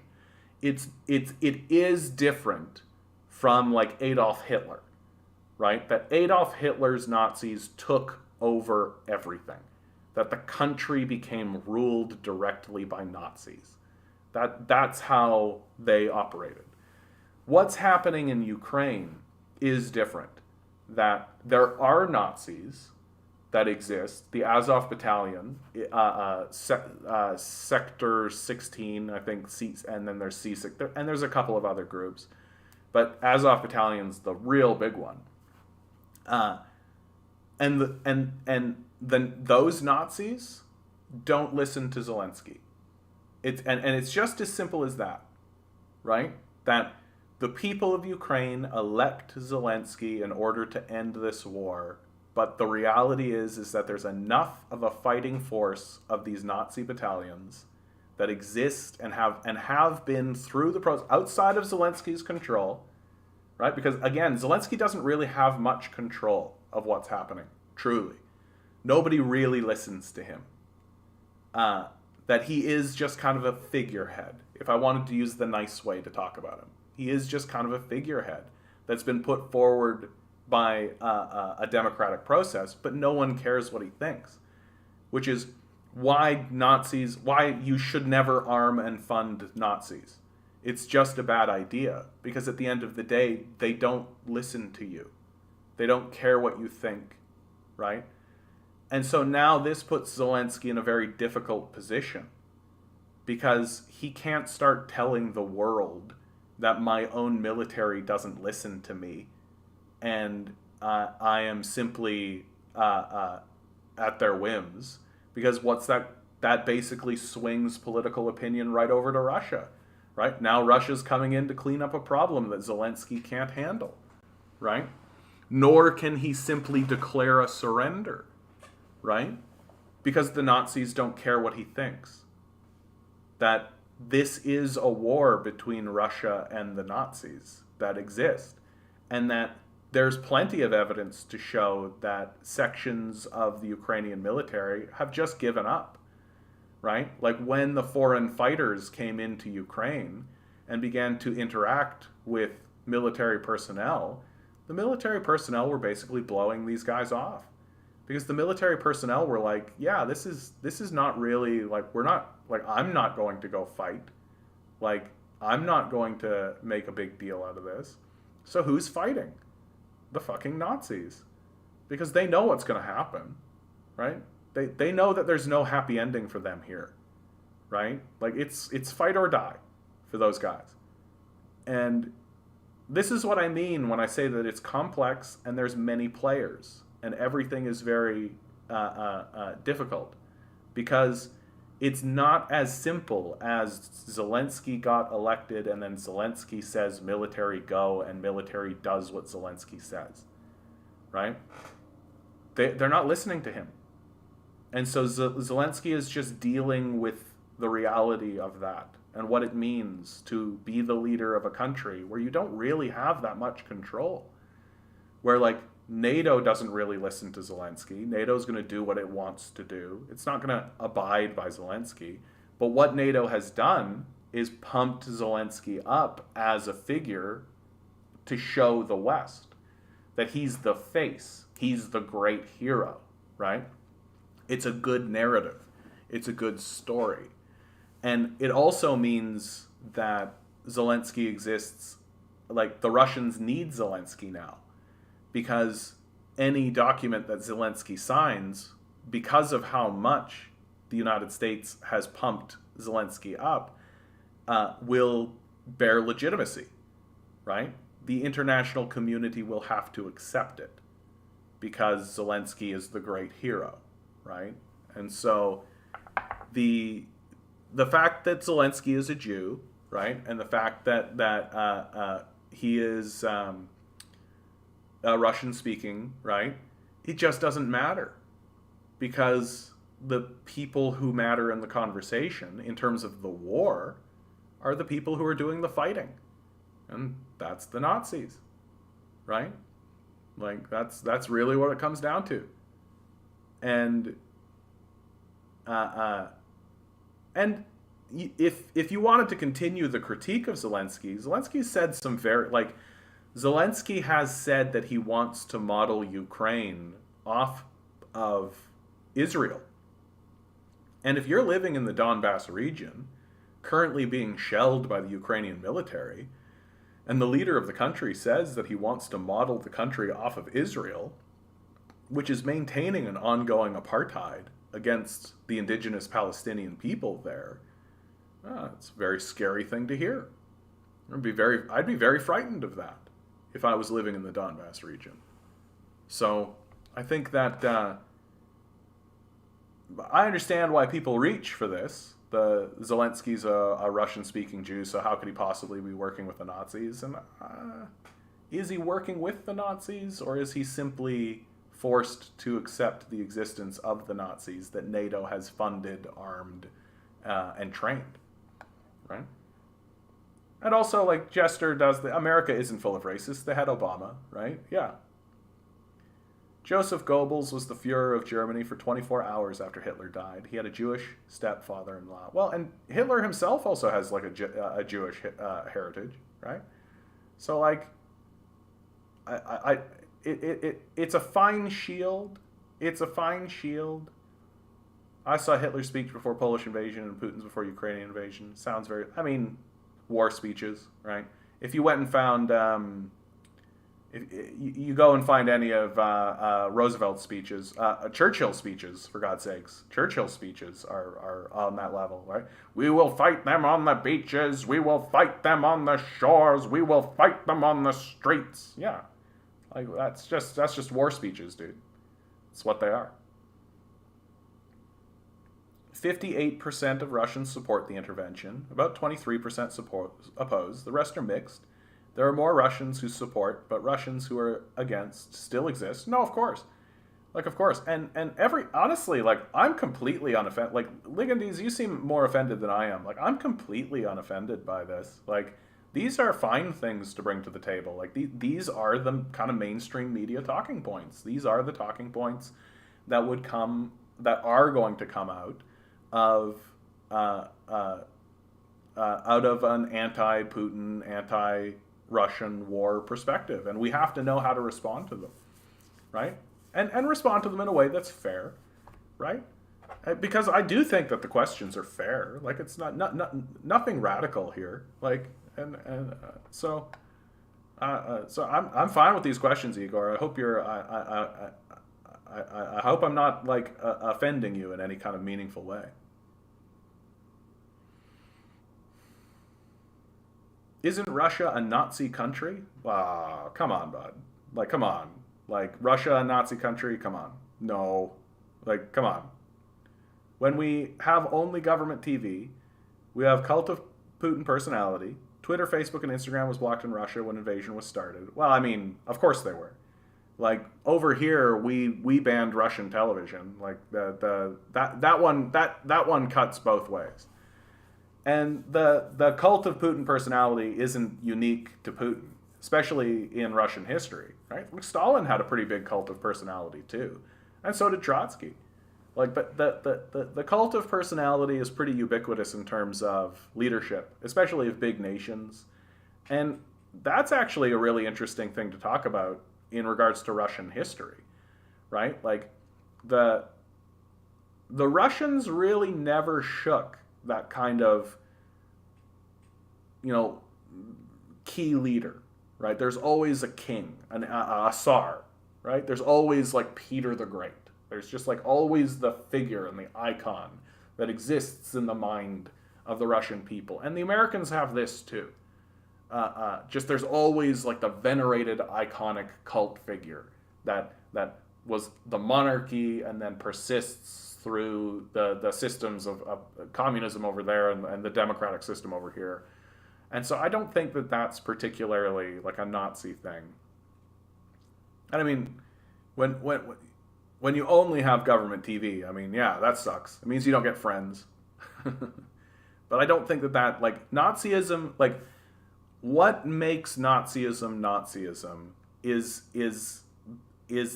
the in my view is the desire to pursue ethnic cleansing. That's truly the essence of Nazism. And what actually does separate it from the concept of fascism. Like, to be a Nazi is to say that my people are the people and that those people need to be eradicated. That's why you can't negotiate with Nazis. That's why you can't debate Nazis. That's why good speech doesn't defeat bad speech when it comes to Nazis, right? That the Nazi conversation is not really a conversation that you can tolerate, because they're not interested in the debate. They're just interested in advertising that they're Nazis so that they can find fellow Nazis. And Russia isn't moving into Ukraine on a position of ethnic cleansing. It's not moving into Ukraine to eradicate a culture, right? It's not attempting to do a genocide.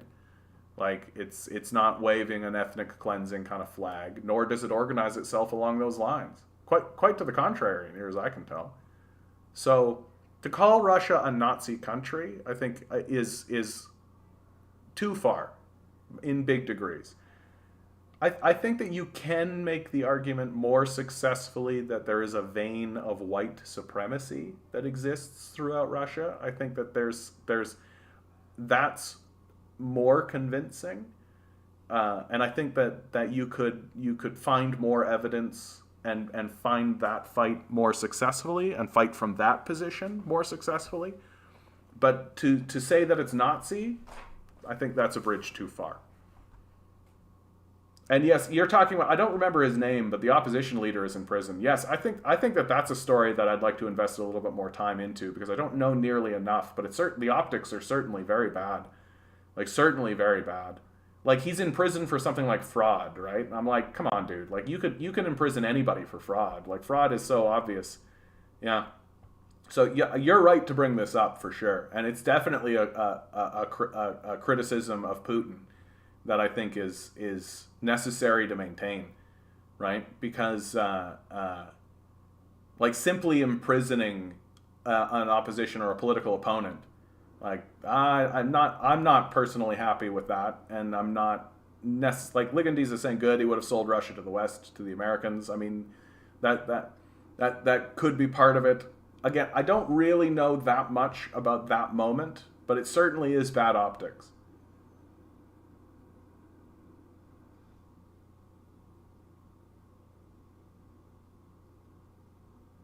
Oh, I hate it when it jumps down like that, dude.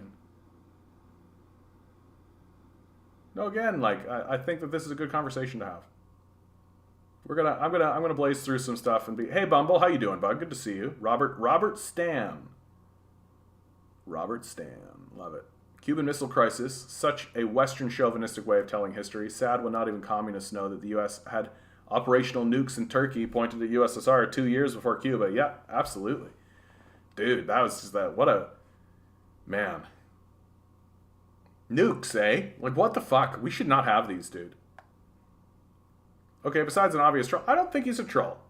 I don't think he's a troll. I think he's a man who's asking some questions and trying to figure things out, and we should let him. There was nothing but, well, I did all the John's Vacation at the beginning, Bumble. Come on, you gotta watch it from the beginning. It was a beautiful trip, dude. Get to Cape Breton if you can. Get to Cape Breton if you can.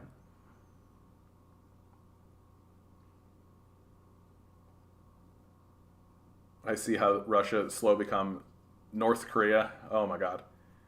Putin's daughters live in France.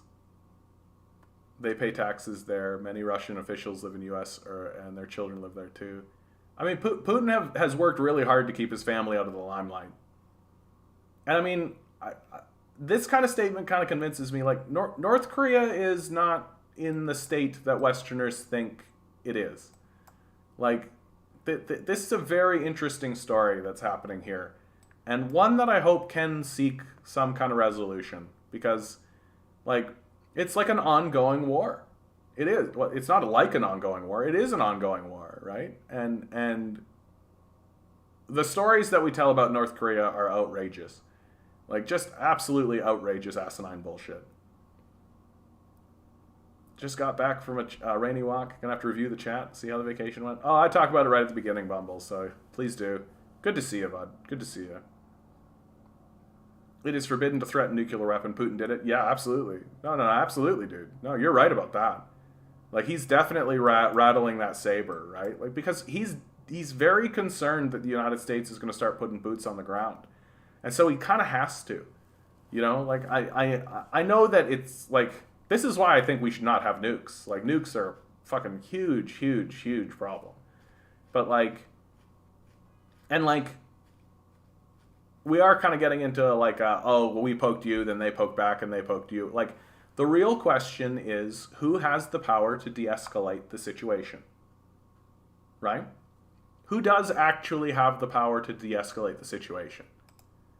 And the truth is, right, Noam Chomsky's written a great article here. I'm out of time, so I'm not going to read the thing. I intended to, but then you showed up, and we had this very lovely conversation. But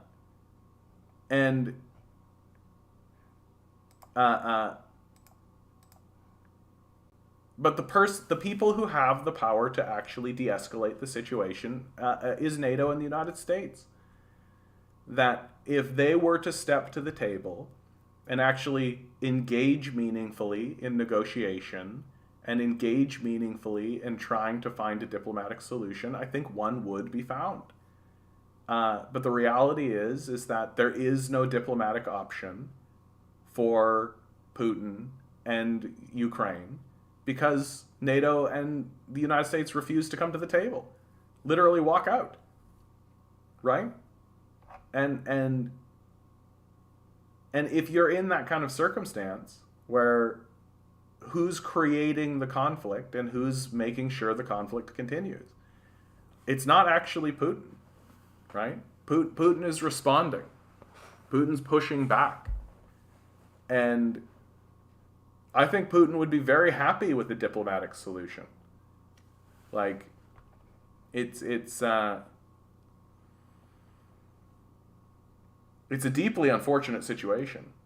But keep pushing, keep probing, dude, because I think the questions that you're asking are good questions, and I think are the questions that are coming out of the sort of the mainstream narrative, and so it's good for us to go through them. There is no more USSR. Russia is a sovereign country, and Ukraine too. Ukraine can choose their own way. I mean, that's kind of pat, if you ask me. Like, if Ukraine starts bombing people right over here and then decides to join an organization that exists in order to destroy, like, it's not that simple. It truly isn't not that simple. Essence of Time had a unit fighting for Donbass. I gotta read more into this, dude. I gotta read more into this. Bumble Guppy with the popcorn. That's hilarious. My head hurts. Famita. Bless your heart. Bless your heart, Famita. I'm here for you. Ukraine has to respect its neighbors. Promising to bring WMDs into Ukraine 3 minutes from Moscow. That's disrespect. Yeah, I mean, you gotta, like, and this is the traditional invasion corridor, right? Like, you think historically, the history of Russia, like, this is a very, very difficult corridor for the Russians in terms of the narrative of their history. Lots of people have marched through here. Like, lots of people have marched through here. And so the idea that Ukraine is going to join NATO and then NATO is going to bring, like, nukes, put nukes, like, right here, right? Like, probably not, bro. Like, probably not. That's why I think it's a hard line, right? Like William Burns said, it's a hard line. It yet means yet. Bumble, I said good evening. You didn't say it back. Fucking goddamn. It was also pro-Russians meeting in 2014 year in Kharkiv and Nikolaev region. They didn't become Russian and they live better than Lennox. And I don't think I understand this comment, Igor, so I'm just going to move past it. I hate that Putin invaded. It was illegal to do so, but I can also stretch my brain to understand Russia was provoked. Yeah, I think that's a fair thing to say, right? Like, I'm not in favor of the situation and that Putin invaded. And in fact, on the lead up to the war, I was saying that Putin wasn't going to invade because I just simply didn't believe the Americans would do it. Like, to me, I look at it and I think the Americans had every way to get out of it. If they didn't want that war to happen, they could have ensured that that war didn't happen, right? All the way to the very end, like all the way to the 0 hour, the Americans could have sat at the table and created a diplomatic solution. I think it could have happened. And I just never believed they would allow Russia, like they would escalate it to the point where Russia felt that it needed to invade. I just didn't believe it. And so when it happened, I was like, oh, well, shit. Well, what are the reasons? What's the purpose for the invasion? I mean, the denazification of Ukraine is pretty significant, right? And we here in the West do everything we can to downplay that narrative. But, I mean, and it's the more I think about it, the more I talk about it, the more, like, America funds far-right extremist group to coup government and foment war in region. Like, that's literally everything that the Americans have always done everywhere. Why is it so unbelievable here? The problem is that when the Americans were doing it in Ukraine, nobody cared because it's what the Americans always do. It's exactly how they are. The problem is that Putin got involved. Like, whereas he hadn't gotten involved in other conflicts. Like, when the Americans do exactly that same narrative in Iraq, Afghanistan, Libya, Serbia, Bosnia, right? Yugoslavia, Venezuela, Colombia, Chile, right? Argentina, Peru, Nicaragua, right? Nobody gives a fuck. Like, nobody cares. And in fact, we didn't care when they were doing it in Ukraine, right? We only cared because Putin got involved, right?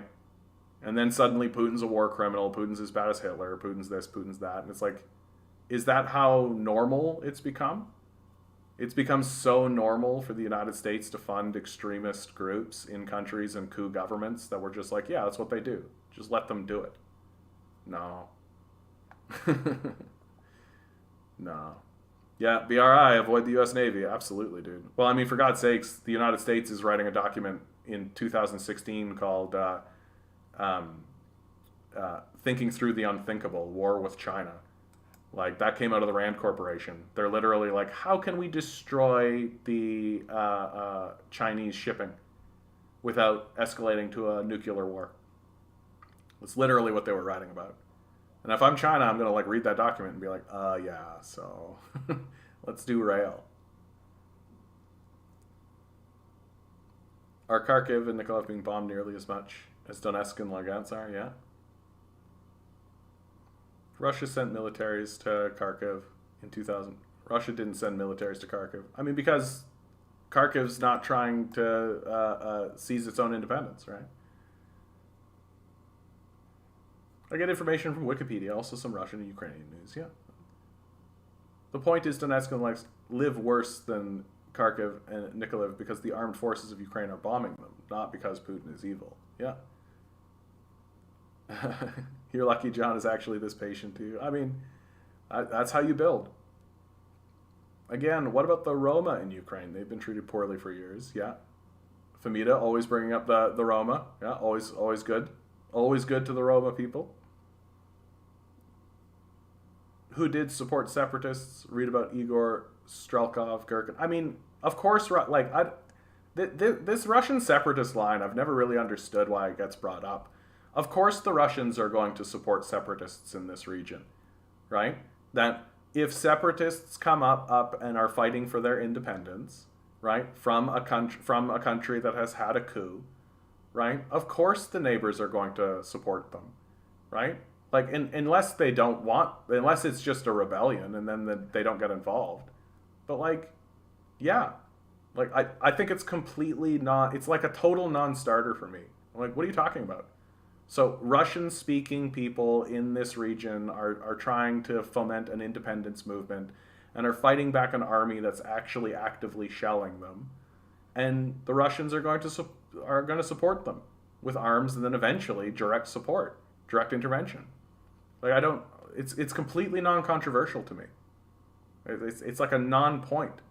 And it keeps getting brought up as if like Putin has like offended. Like, what are you talking about? Like, the Ukrainian military walked into the Donbass region and started to shell the shit out of them.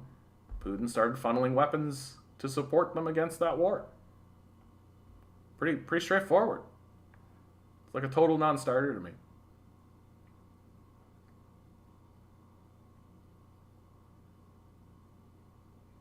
The amount salary in Donetsk is $100 to $150. The amount salary in Ukraine is $400 to $500. I mean, it's probably why they elected Yukhanovich, right? To try and smooth that out. And every country has its disparities like that, right? Like the United States, like the average wage in Louisiana is not the same as like New York, right? Like every country has disparities like that. And to me, that's just another reason why Donetsk would want to get, like, not only are we earning less, not only are we like doing less in terms of our wage income, but also now we're getting shelled by a military. Like, yeah, I can see why they would want an independence movement, why that Putin would support, right? The people of this region probably view Putin very favorably. I should have a custom emoji that just says what Mox said to save time. That's hilarious, dude. In 2008, Putin said that Russia has not any territorial claims to Ukraine. Yeah. No, but that's true, right? Like, that's true, which is why Putin's not going to take Ukraine. He doesn't want to take Ukraine.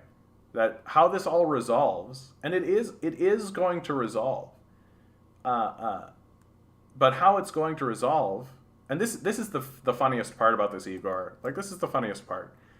How this is all going to resolve is that the fighting force that exists in this area, right? It's literally the last bastion of the people fighting, right? It's the Nazis and military personnel who have been surrounded by the Russians and are now getting like literally like missiles dropped on them, right? Like it's the reason why nobody's reporting on the war anymore, because the war is literally just a group of people surrounded in a city getting shelled. That's what's happening, right? And so there's no like troop movement. There's no like big event. Like the only event that's left is for the surrender to happen. Like that's it. And it is going to happen because they've been cut off from supplies. They can't get food. They can't get they can't get food. They can't get bullets. They can't get artillery shells. They can't get batteries. They're completely cut off in terms of their communications. So they can't even communicate with the outside world. They've got no electricity, right? Like they run out of supplies. It's going to happen. And when that happens, what are they going to do? They're going to eat themselves? Like it's over. Like it is actually already over, right? It's just a matter of time. And every single time someone like Justin Trudeau stands up and says, we're sending these weapons, okay, how do they get there? They can't. The Russians have the supply chain. Like this fight is over. It's been over for about a month. It's been over for a long time. It's just a steady grind out now.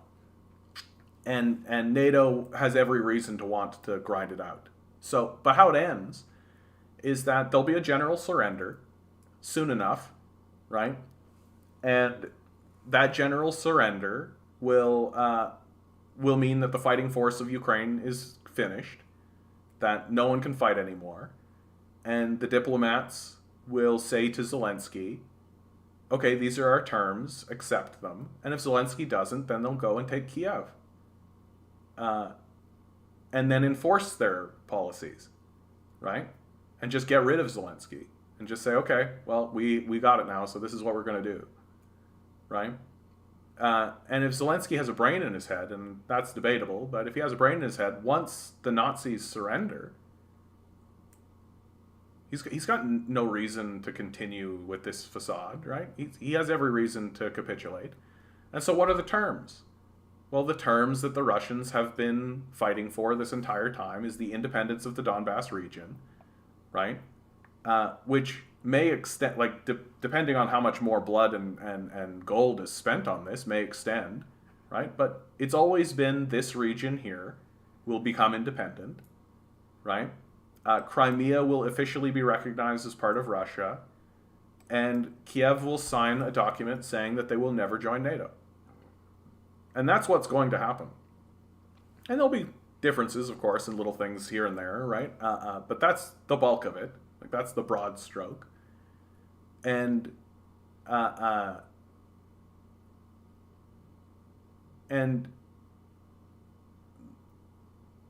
when the Russians do this, and they secure the borders for Donetsk and Luhansk, right? And they secure Crimea and all this, they'll start to pull their own troops out of Ukraine. And this is the funniest part. Once they begin to pull the troops out, the Americans will declare it a victory. They'll say that Russia lost and that Ukraine got repelled them, right? Like that's what's going to happen in our media, while Russia is going to get everything it wanted. And you'll notice that like Russia isn't seizing Ukraine. Like they're not trying to make Ukraine part of Russia because they don't want that. Like if Putin was wise, and what he wants is a political quagmire. He wants a series of smaller states so that NATO can't just come in and grab Ukraine. That they'll have to come in and grab this place and that place and this place and that place. So turn it into a political quagmire. That's what I think he's really trying to do, more than anything. So that this corridor becomes difficult to navigate politically. My point is sad. I live in Nazi country. I want to make Russia a freedom and democracy country. I'm really trying to stress to you, Igor. I don't think you live in a Nazi country. Like, really. Like, I haven't seen anything that convinces me that Russia is like a Nazi regime.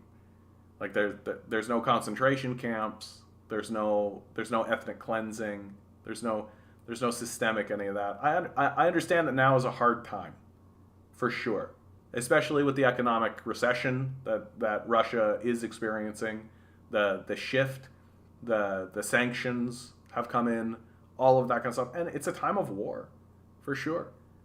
But I just want to walk you off that cliff. You don't live in a Nazi country.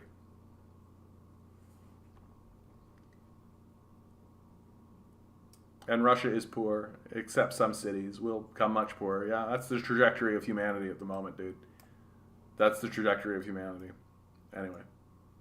He allegedly had a Jewish paternal grandfather named Leopold Frankenberg, though there were no Jews living in Strones, Dollarsham at the time. This is Hitler history, is this? Isn't Ukraine a Nazi country? Mr. Chip. Good to see you, bud.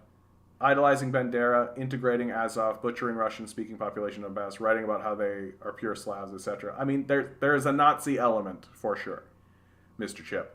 I'm not 100% convinced in the direction of. I don't want to call Ukraine a Nazi country. Like, are they the same as Hitler's Germany, right? But there is certainly a Nazi element, and I really do think that what it is more than like. The major difference, in my view, is that the Nazi element has been inflamed by NATO and the Americans, right? So it's less that the country has gone Nazi, and more that external outside forces are propping up and supporting those elements. That think about your own country and the Nazi elements that exist within your own country, because they're always there, right? They're persistent throughout. Like, you'll never really get rid of them. We're humans. It's how it is. And imagine if like an external force as powerful as the United States came and just started funneling money at them and funneling resources and just getting them integrated into your military and all this kind of stuff. Would that make your country a Nazi country? I don't think so. It definitely is a threat. It's definitely a big problem. But it's not going down the way it went down in Germany, where Hitler came up with the support of the populace and of the people, right? And seized power. And there was like the cult that surrounded him and all of that. It's not the same thing. So I get very touch and go on saying that Ukraine is a Nazi country, because I don't think that's accurate. I think that the Nazis are being pumped up in big ways. I live in the US and I want to make a country of freedom and democracy because, man, this ain't it. Yeah. Russian war symbol is Z. It's like half a swastika. I mean, that's a pretty, like, the near as I can tell from my research, the Z comes up pretty naturally. It stands for victory. There's a couple of different definitions that have come up, and people have suggested it has other things, but that's a really, like, a populist thing. Like, it really came out of the populace. And also the Russians started to mark their tanks and military equipment with the Z, which frankly is a good idea, right? It's just good to show that we're Russians. Like, this tank is a Russian tank. Please don't shell this tank because it's a Russian tank, fellow Russians. And like every fighting force has symbology and symbolism. Like, it's not the same as the swastika. In Russia, we have the style of Putin personality.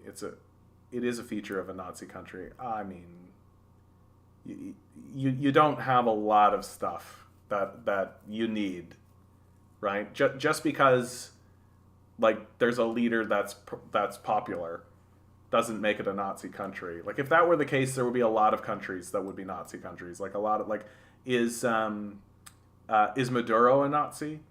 Is Justin Trudeau a Nazi? Right? He's got like a personality cult surrounding him. Is Xi Jinping a Nazi? Right? He's definitely got a cult of personality around him. What's a really good example though? Like Boris Johnson. Trying to think of like a really solid example of like somebody who's like extremely popular in their own country, but is obviously not a Nazi. But like most politicians want a cult of personality around them. It's a good way to have power, right? Have a good one, Igor. Have a good one, bud. Yeah, North Korea holding in there in the West. The global South cannot lose Russia. That's true. The Chechens seems like good fighters. Yeah. Our Western lies are even fooling some Russians. 1 in 10 of the armed forces is a Nazi in Ukraine. Good to see you, Isaac. 1 in 10 of the armed forces is a Nazi in Ukraine. Do you have a good source for that, Isaac? I'd like to see the source for that. Let me just type that in. 1 in 10 of the armed forces in Ukraine is a Nazi.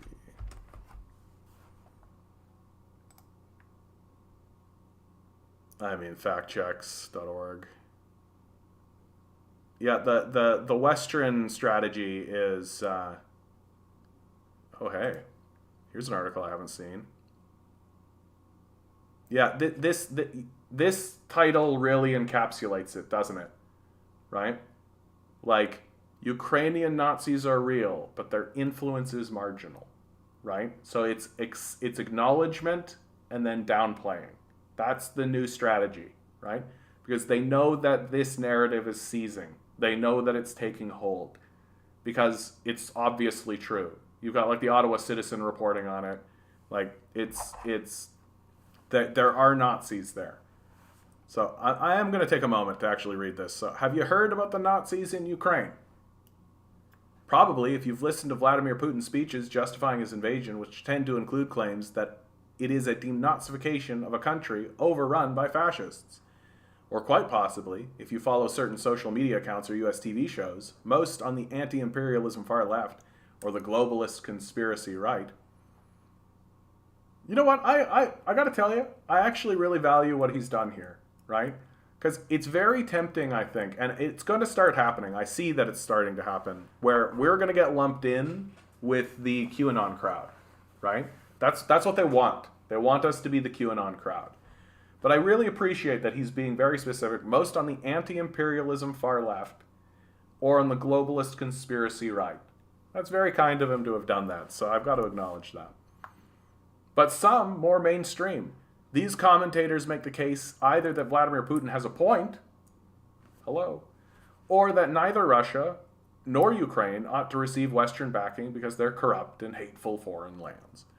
If you follow these, you've seen images of Ukrainians wearing swastikas or other extreme right or nationalist symbols, suggestions that Ukrainian parliament contains fascists, and a lot of talk of the neo-Nazi Azov brigade. Yeah, so Azov is the talk of the town, right? Is this the 24-hour stream? I don't think so, but I'm just going along because it's the first time back. I'm so happy to see you guys, and I'm happy you're here. No, this isn't the 24-hour stream. I gotta work. Capitalism tomorrow, guys. Capitalism tomorrow. Described as a major part of the Ukrainian army, packed with white supremacist foreign fighters, like a Slavic Al-Qaeda. The photos of swastikas wearing soldiers aren't fake. The extreme right in Ukraine does exist. I've interviewed some of its key figures who were visible on the sidelines of the 2014 pro-European Union protests that provoked the first Russian invasion. So even here, they're not admitting it was a coup, right? They're not admitting it's a coup. They're not there yet. So yes, there were Nazis. No, there was no coup. They're street thugs and former soccer hooligans, and they really do say hateful things about Jews, Muslims, and gay people. They also have almost no support amongst actual Ukrainians. There are 5 registered political parties far enough to the right that they might fairly be called Nazi. 4 of them hold 0 seats in the national parliament and are probably unknown to most Ukrainians. The oldest and best known, Svoboda, whose leader models themselves on the 1940s nationalist and Nazi collaborator Stepan Bandera. This is pretty decent. This is what I constantly say about the Globe and Mail, is that they really hold back in reserve for a long time, but then when they actually do put forward stuff, they're pretty good. Mostly, right? And that's really what maintains the credibility of the Globe and Mail to me. That they're just they omit, and then finally they tip over and they actually report. And so they don't lie directly. They omit. And then finally, when it reaches the boiling point, they tip over and actually do a fairly decent report. And this is a fairly decent report overall. Holds exactly 1 of 450 seats. In the 2019 national, I'll go back over that. The oldest and best known, Svoboda, whose leader models themselves of the nationalist and Nazi collaborator Stef Bandera, holds exactly one of the 450 seats. In the 2019 national election, the combined vote for all five parties was 2%. Similar parties get 10% in Germany and a third of the vote in France. That was the same year 3/4 of Ukrainians voted for a Jewish, pro-European Union president, Vladimir Zelensky. That's true. But you know what, that doesn't, this actually doesn't matter. You know why it doesn't matter? Because who's getting the funding? Who's getting the money? Right? Like, it doesn't matter they don't hold any seats. Who's getting the weapons and the training? Who's on the front line? Who's fighting? Right? And again, as I like to say, right, if I gave you a cup of tea and put a little poison in it, would you drink that tea? In February 2014, leaders of the Ukrainian white supremacist group Right Sector told me that aside from electoral politics, their big other ambition was to form a volunteer militia. 3 months later, as Russian-backed forces overran eastern Ukraine, I mean, just don't talk about the fact that they rolled over there and started bombing Donbass. Okay, that's fine. This resulted in the creation of the Azov Battalion. It was one of at least 16 volunteer militias created by Ukrainians to fight Russians in the east. But it attracted the most attention, in part because it claimed to be attracting neo-Nazis from North America and Western Europe. Military brigades run by extreme right figures promoting race hatred are not unique to Ukraine. See, here comes the downplaying, right? It was a similar-minded group of extreme right figures and the deadly racial atrocities they committed that forced Ottawa to disband the Canadian Airborne Regiment in 1995. Russia has more than one such brigade, which also attracts foreign fighters. Source needed. Why didn't the Ukrainian government follow Canada's lead and banish the Azov creeps? For one thing, it needed all the armed fighters it could get in 2014, so Nazis are fine as long as they're fighting for you. When the Ukrainian military was tiny and receiving no Western assistance. For another, it actually did disband the Azov Battalion. In late 2014, it was absorbed into the military, renamed the Azov Regiment, and subjected to a screening process theoretically intended to keep out dangerous extremists, though it probably didn't. The importance of this group is massively exaggerated. So says Kasper Rekawek of the Oslo-based Center for Research on Extremism, who authored a research report on the role of extreme right-wing foreign fighters on both the Russian and Ukrainian sides of the war. We're still discussing Azov based on its image from 2014. That's exactly what the Kremlin wants. Currently, the Azov Regiment is estimated to have about 900 fighters, all of them based in the eastern city of Mariupol, which is being savagely shelled by Russian forces. Savagely shelled. The Ukrainian Armed Forces contains 215,000 combat personnel. Azov, the only overtly extreme right faction in these forces, makes up less than half of 1% of the Ukrainian military. Nor has it succeeded in drawing figures from hate groups abroad. The Germany agency that monitors far-right activity said this month that there have been fewer than 10 cases observed of extremists going to fight in Ukraine, and researchers have repeatedly pointed out that most of them are going there to fight on the Russian side of the battle. That makes sense. As Mr. Rekawek's report concludes, one of the few things that unites members of the Western far-right is an admiration for Mr. Putin, here's the shade, who has backed or inspired their political parties in many countries. While there's never anything good about hateful extremists in uniform, the share who are drawn to an anti-Putin, pro-EU fight in a country led by a Jew is not large enough to deserve our attention. I think that this number 900 is, I have seen reports that go from between 900 to 20,000, right? And again, if you are accepting a Nazi battalion that is explicitly and overtly Nazi, then that means that there is adjacencies, right? This battalion is Nazi, so this one right here is just adjacent to it, right? And then the adjacencies go out like that, right? If you have, this is the issue with the Azov battalion is the only incorporated Nazi battalion in the world. No military, including the American military and the Canadian military, actually has like an officially branded and accepted Nazi battalion in its ranks.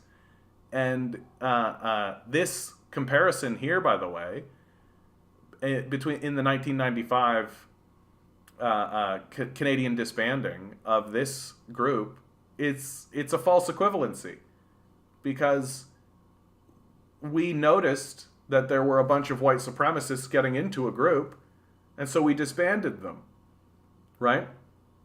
And but that's exactly the opposite of what Ukraine did, right? Ukraine didn't disband them. In fact, they incorporated them. Like, what are you talking about? They disbanded them. Yeah, they disbanded the volunteer group so that they could incorporate them officially into the military. Like, what are you even talking about? So this downplaying is incredible. Yeah, good night, Famita. I'm not that close behind. Yeah, this article's made for the blue MAGA crowd. Exactly. No support amongst actual Ukrainians. Yeah, right. Well, I mean, this is actually a fair point to bring up, Ligandis. Like this conversation about about how much power they have in the House. Like, and this kind of flows into my larger point, which what I was saying before, which is that it's not that the Nazis have a lot of political support, right? It's not that the country itself is like yay Nazism. And I think that this actually is a pretty good argument for that specific point, that Ukraine itself is not a Nazi organization or a Nazi country. But my position is that, well, that's beside the point, because it's the Nazis that have been getting the funding. It's the Nazis that have been getting the fuel, right? And so if it's only 2% of the country, but you're funneling money into that 2% in order to get them to go fight, yeah, they're going to be an effective fighting force, right? Watch the video. We got a video? We got a video? Is it the videos?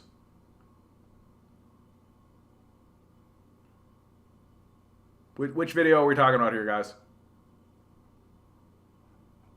Is it this one? Is it this one? Oh, it's in the general?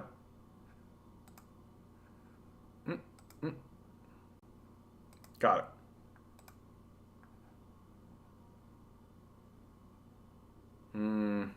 Okay. But this isn't a place, with all due respect, 22 minutes? Like Iraq or minutes? Afghanistan, that has seen conflict raging for decades. This is a relatively civilized, relatively European, I have to choose those words carefully. Relatively civilized, relatively European. 22 minutes is too long, bud. I'm not long for this world. I'm gonna watch this though. Far from fringe, anything but powerless. I'll take a look at this. Okay, guys. I'm gonna call it. Relatively, exactly. Yeah, I knew you'd pick that up, Ligandis, for sure. All right, guys. It's good to be back. I'm probably going to turn the stream on tomorrow, but I might be a bit late. I've opened up myself to Capitalism on Fridays, so I'm gonna be coming in from the thing. Good to see you, Oddity. So if I don't stream tomorrow, nothing's happened. I'm too out of it. All right, guys. Always remember, each and every one of you is a quantum being walking around in quantum energy. These guys are spending hundreds of billions of dollars to try to convince you that you are something else, so they can keep you the good little commodity that they need you to be. Rebel. Revolt. Repent.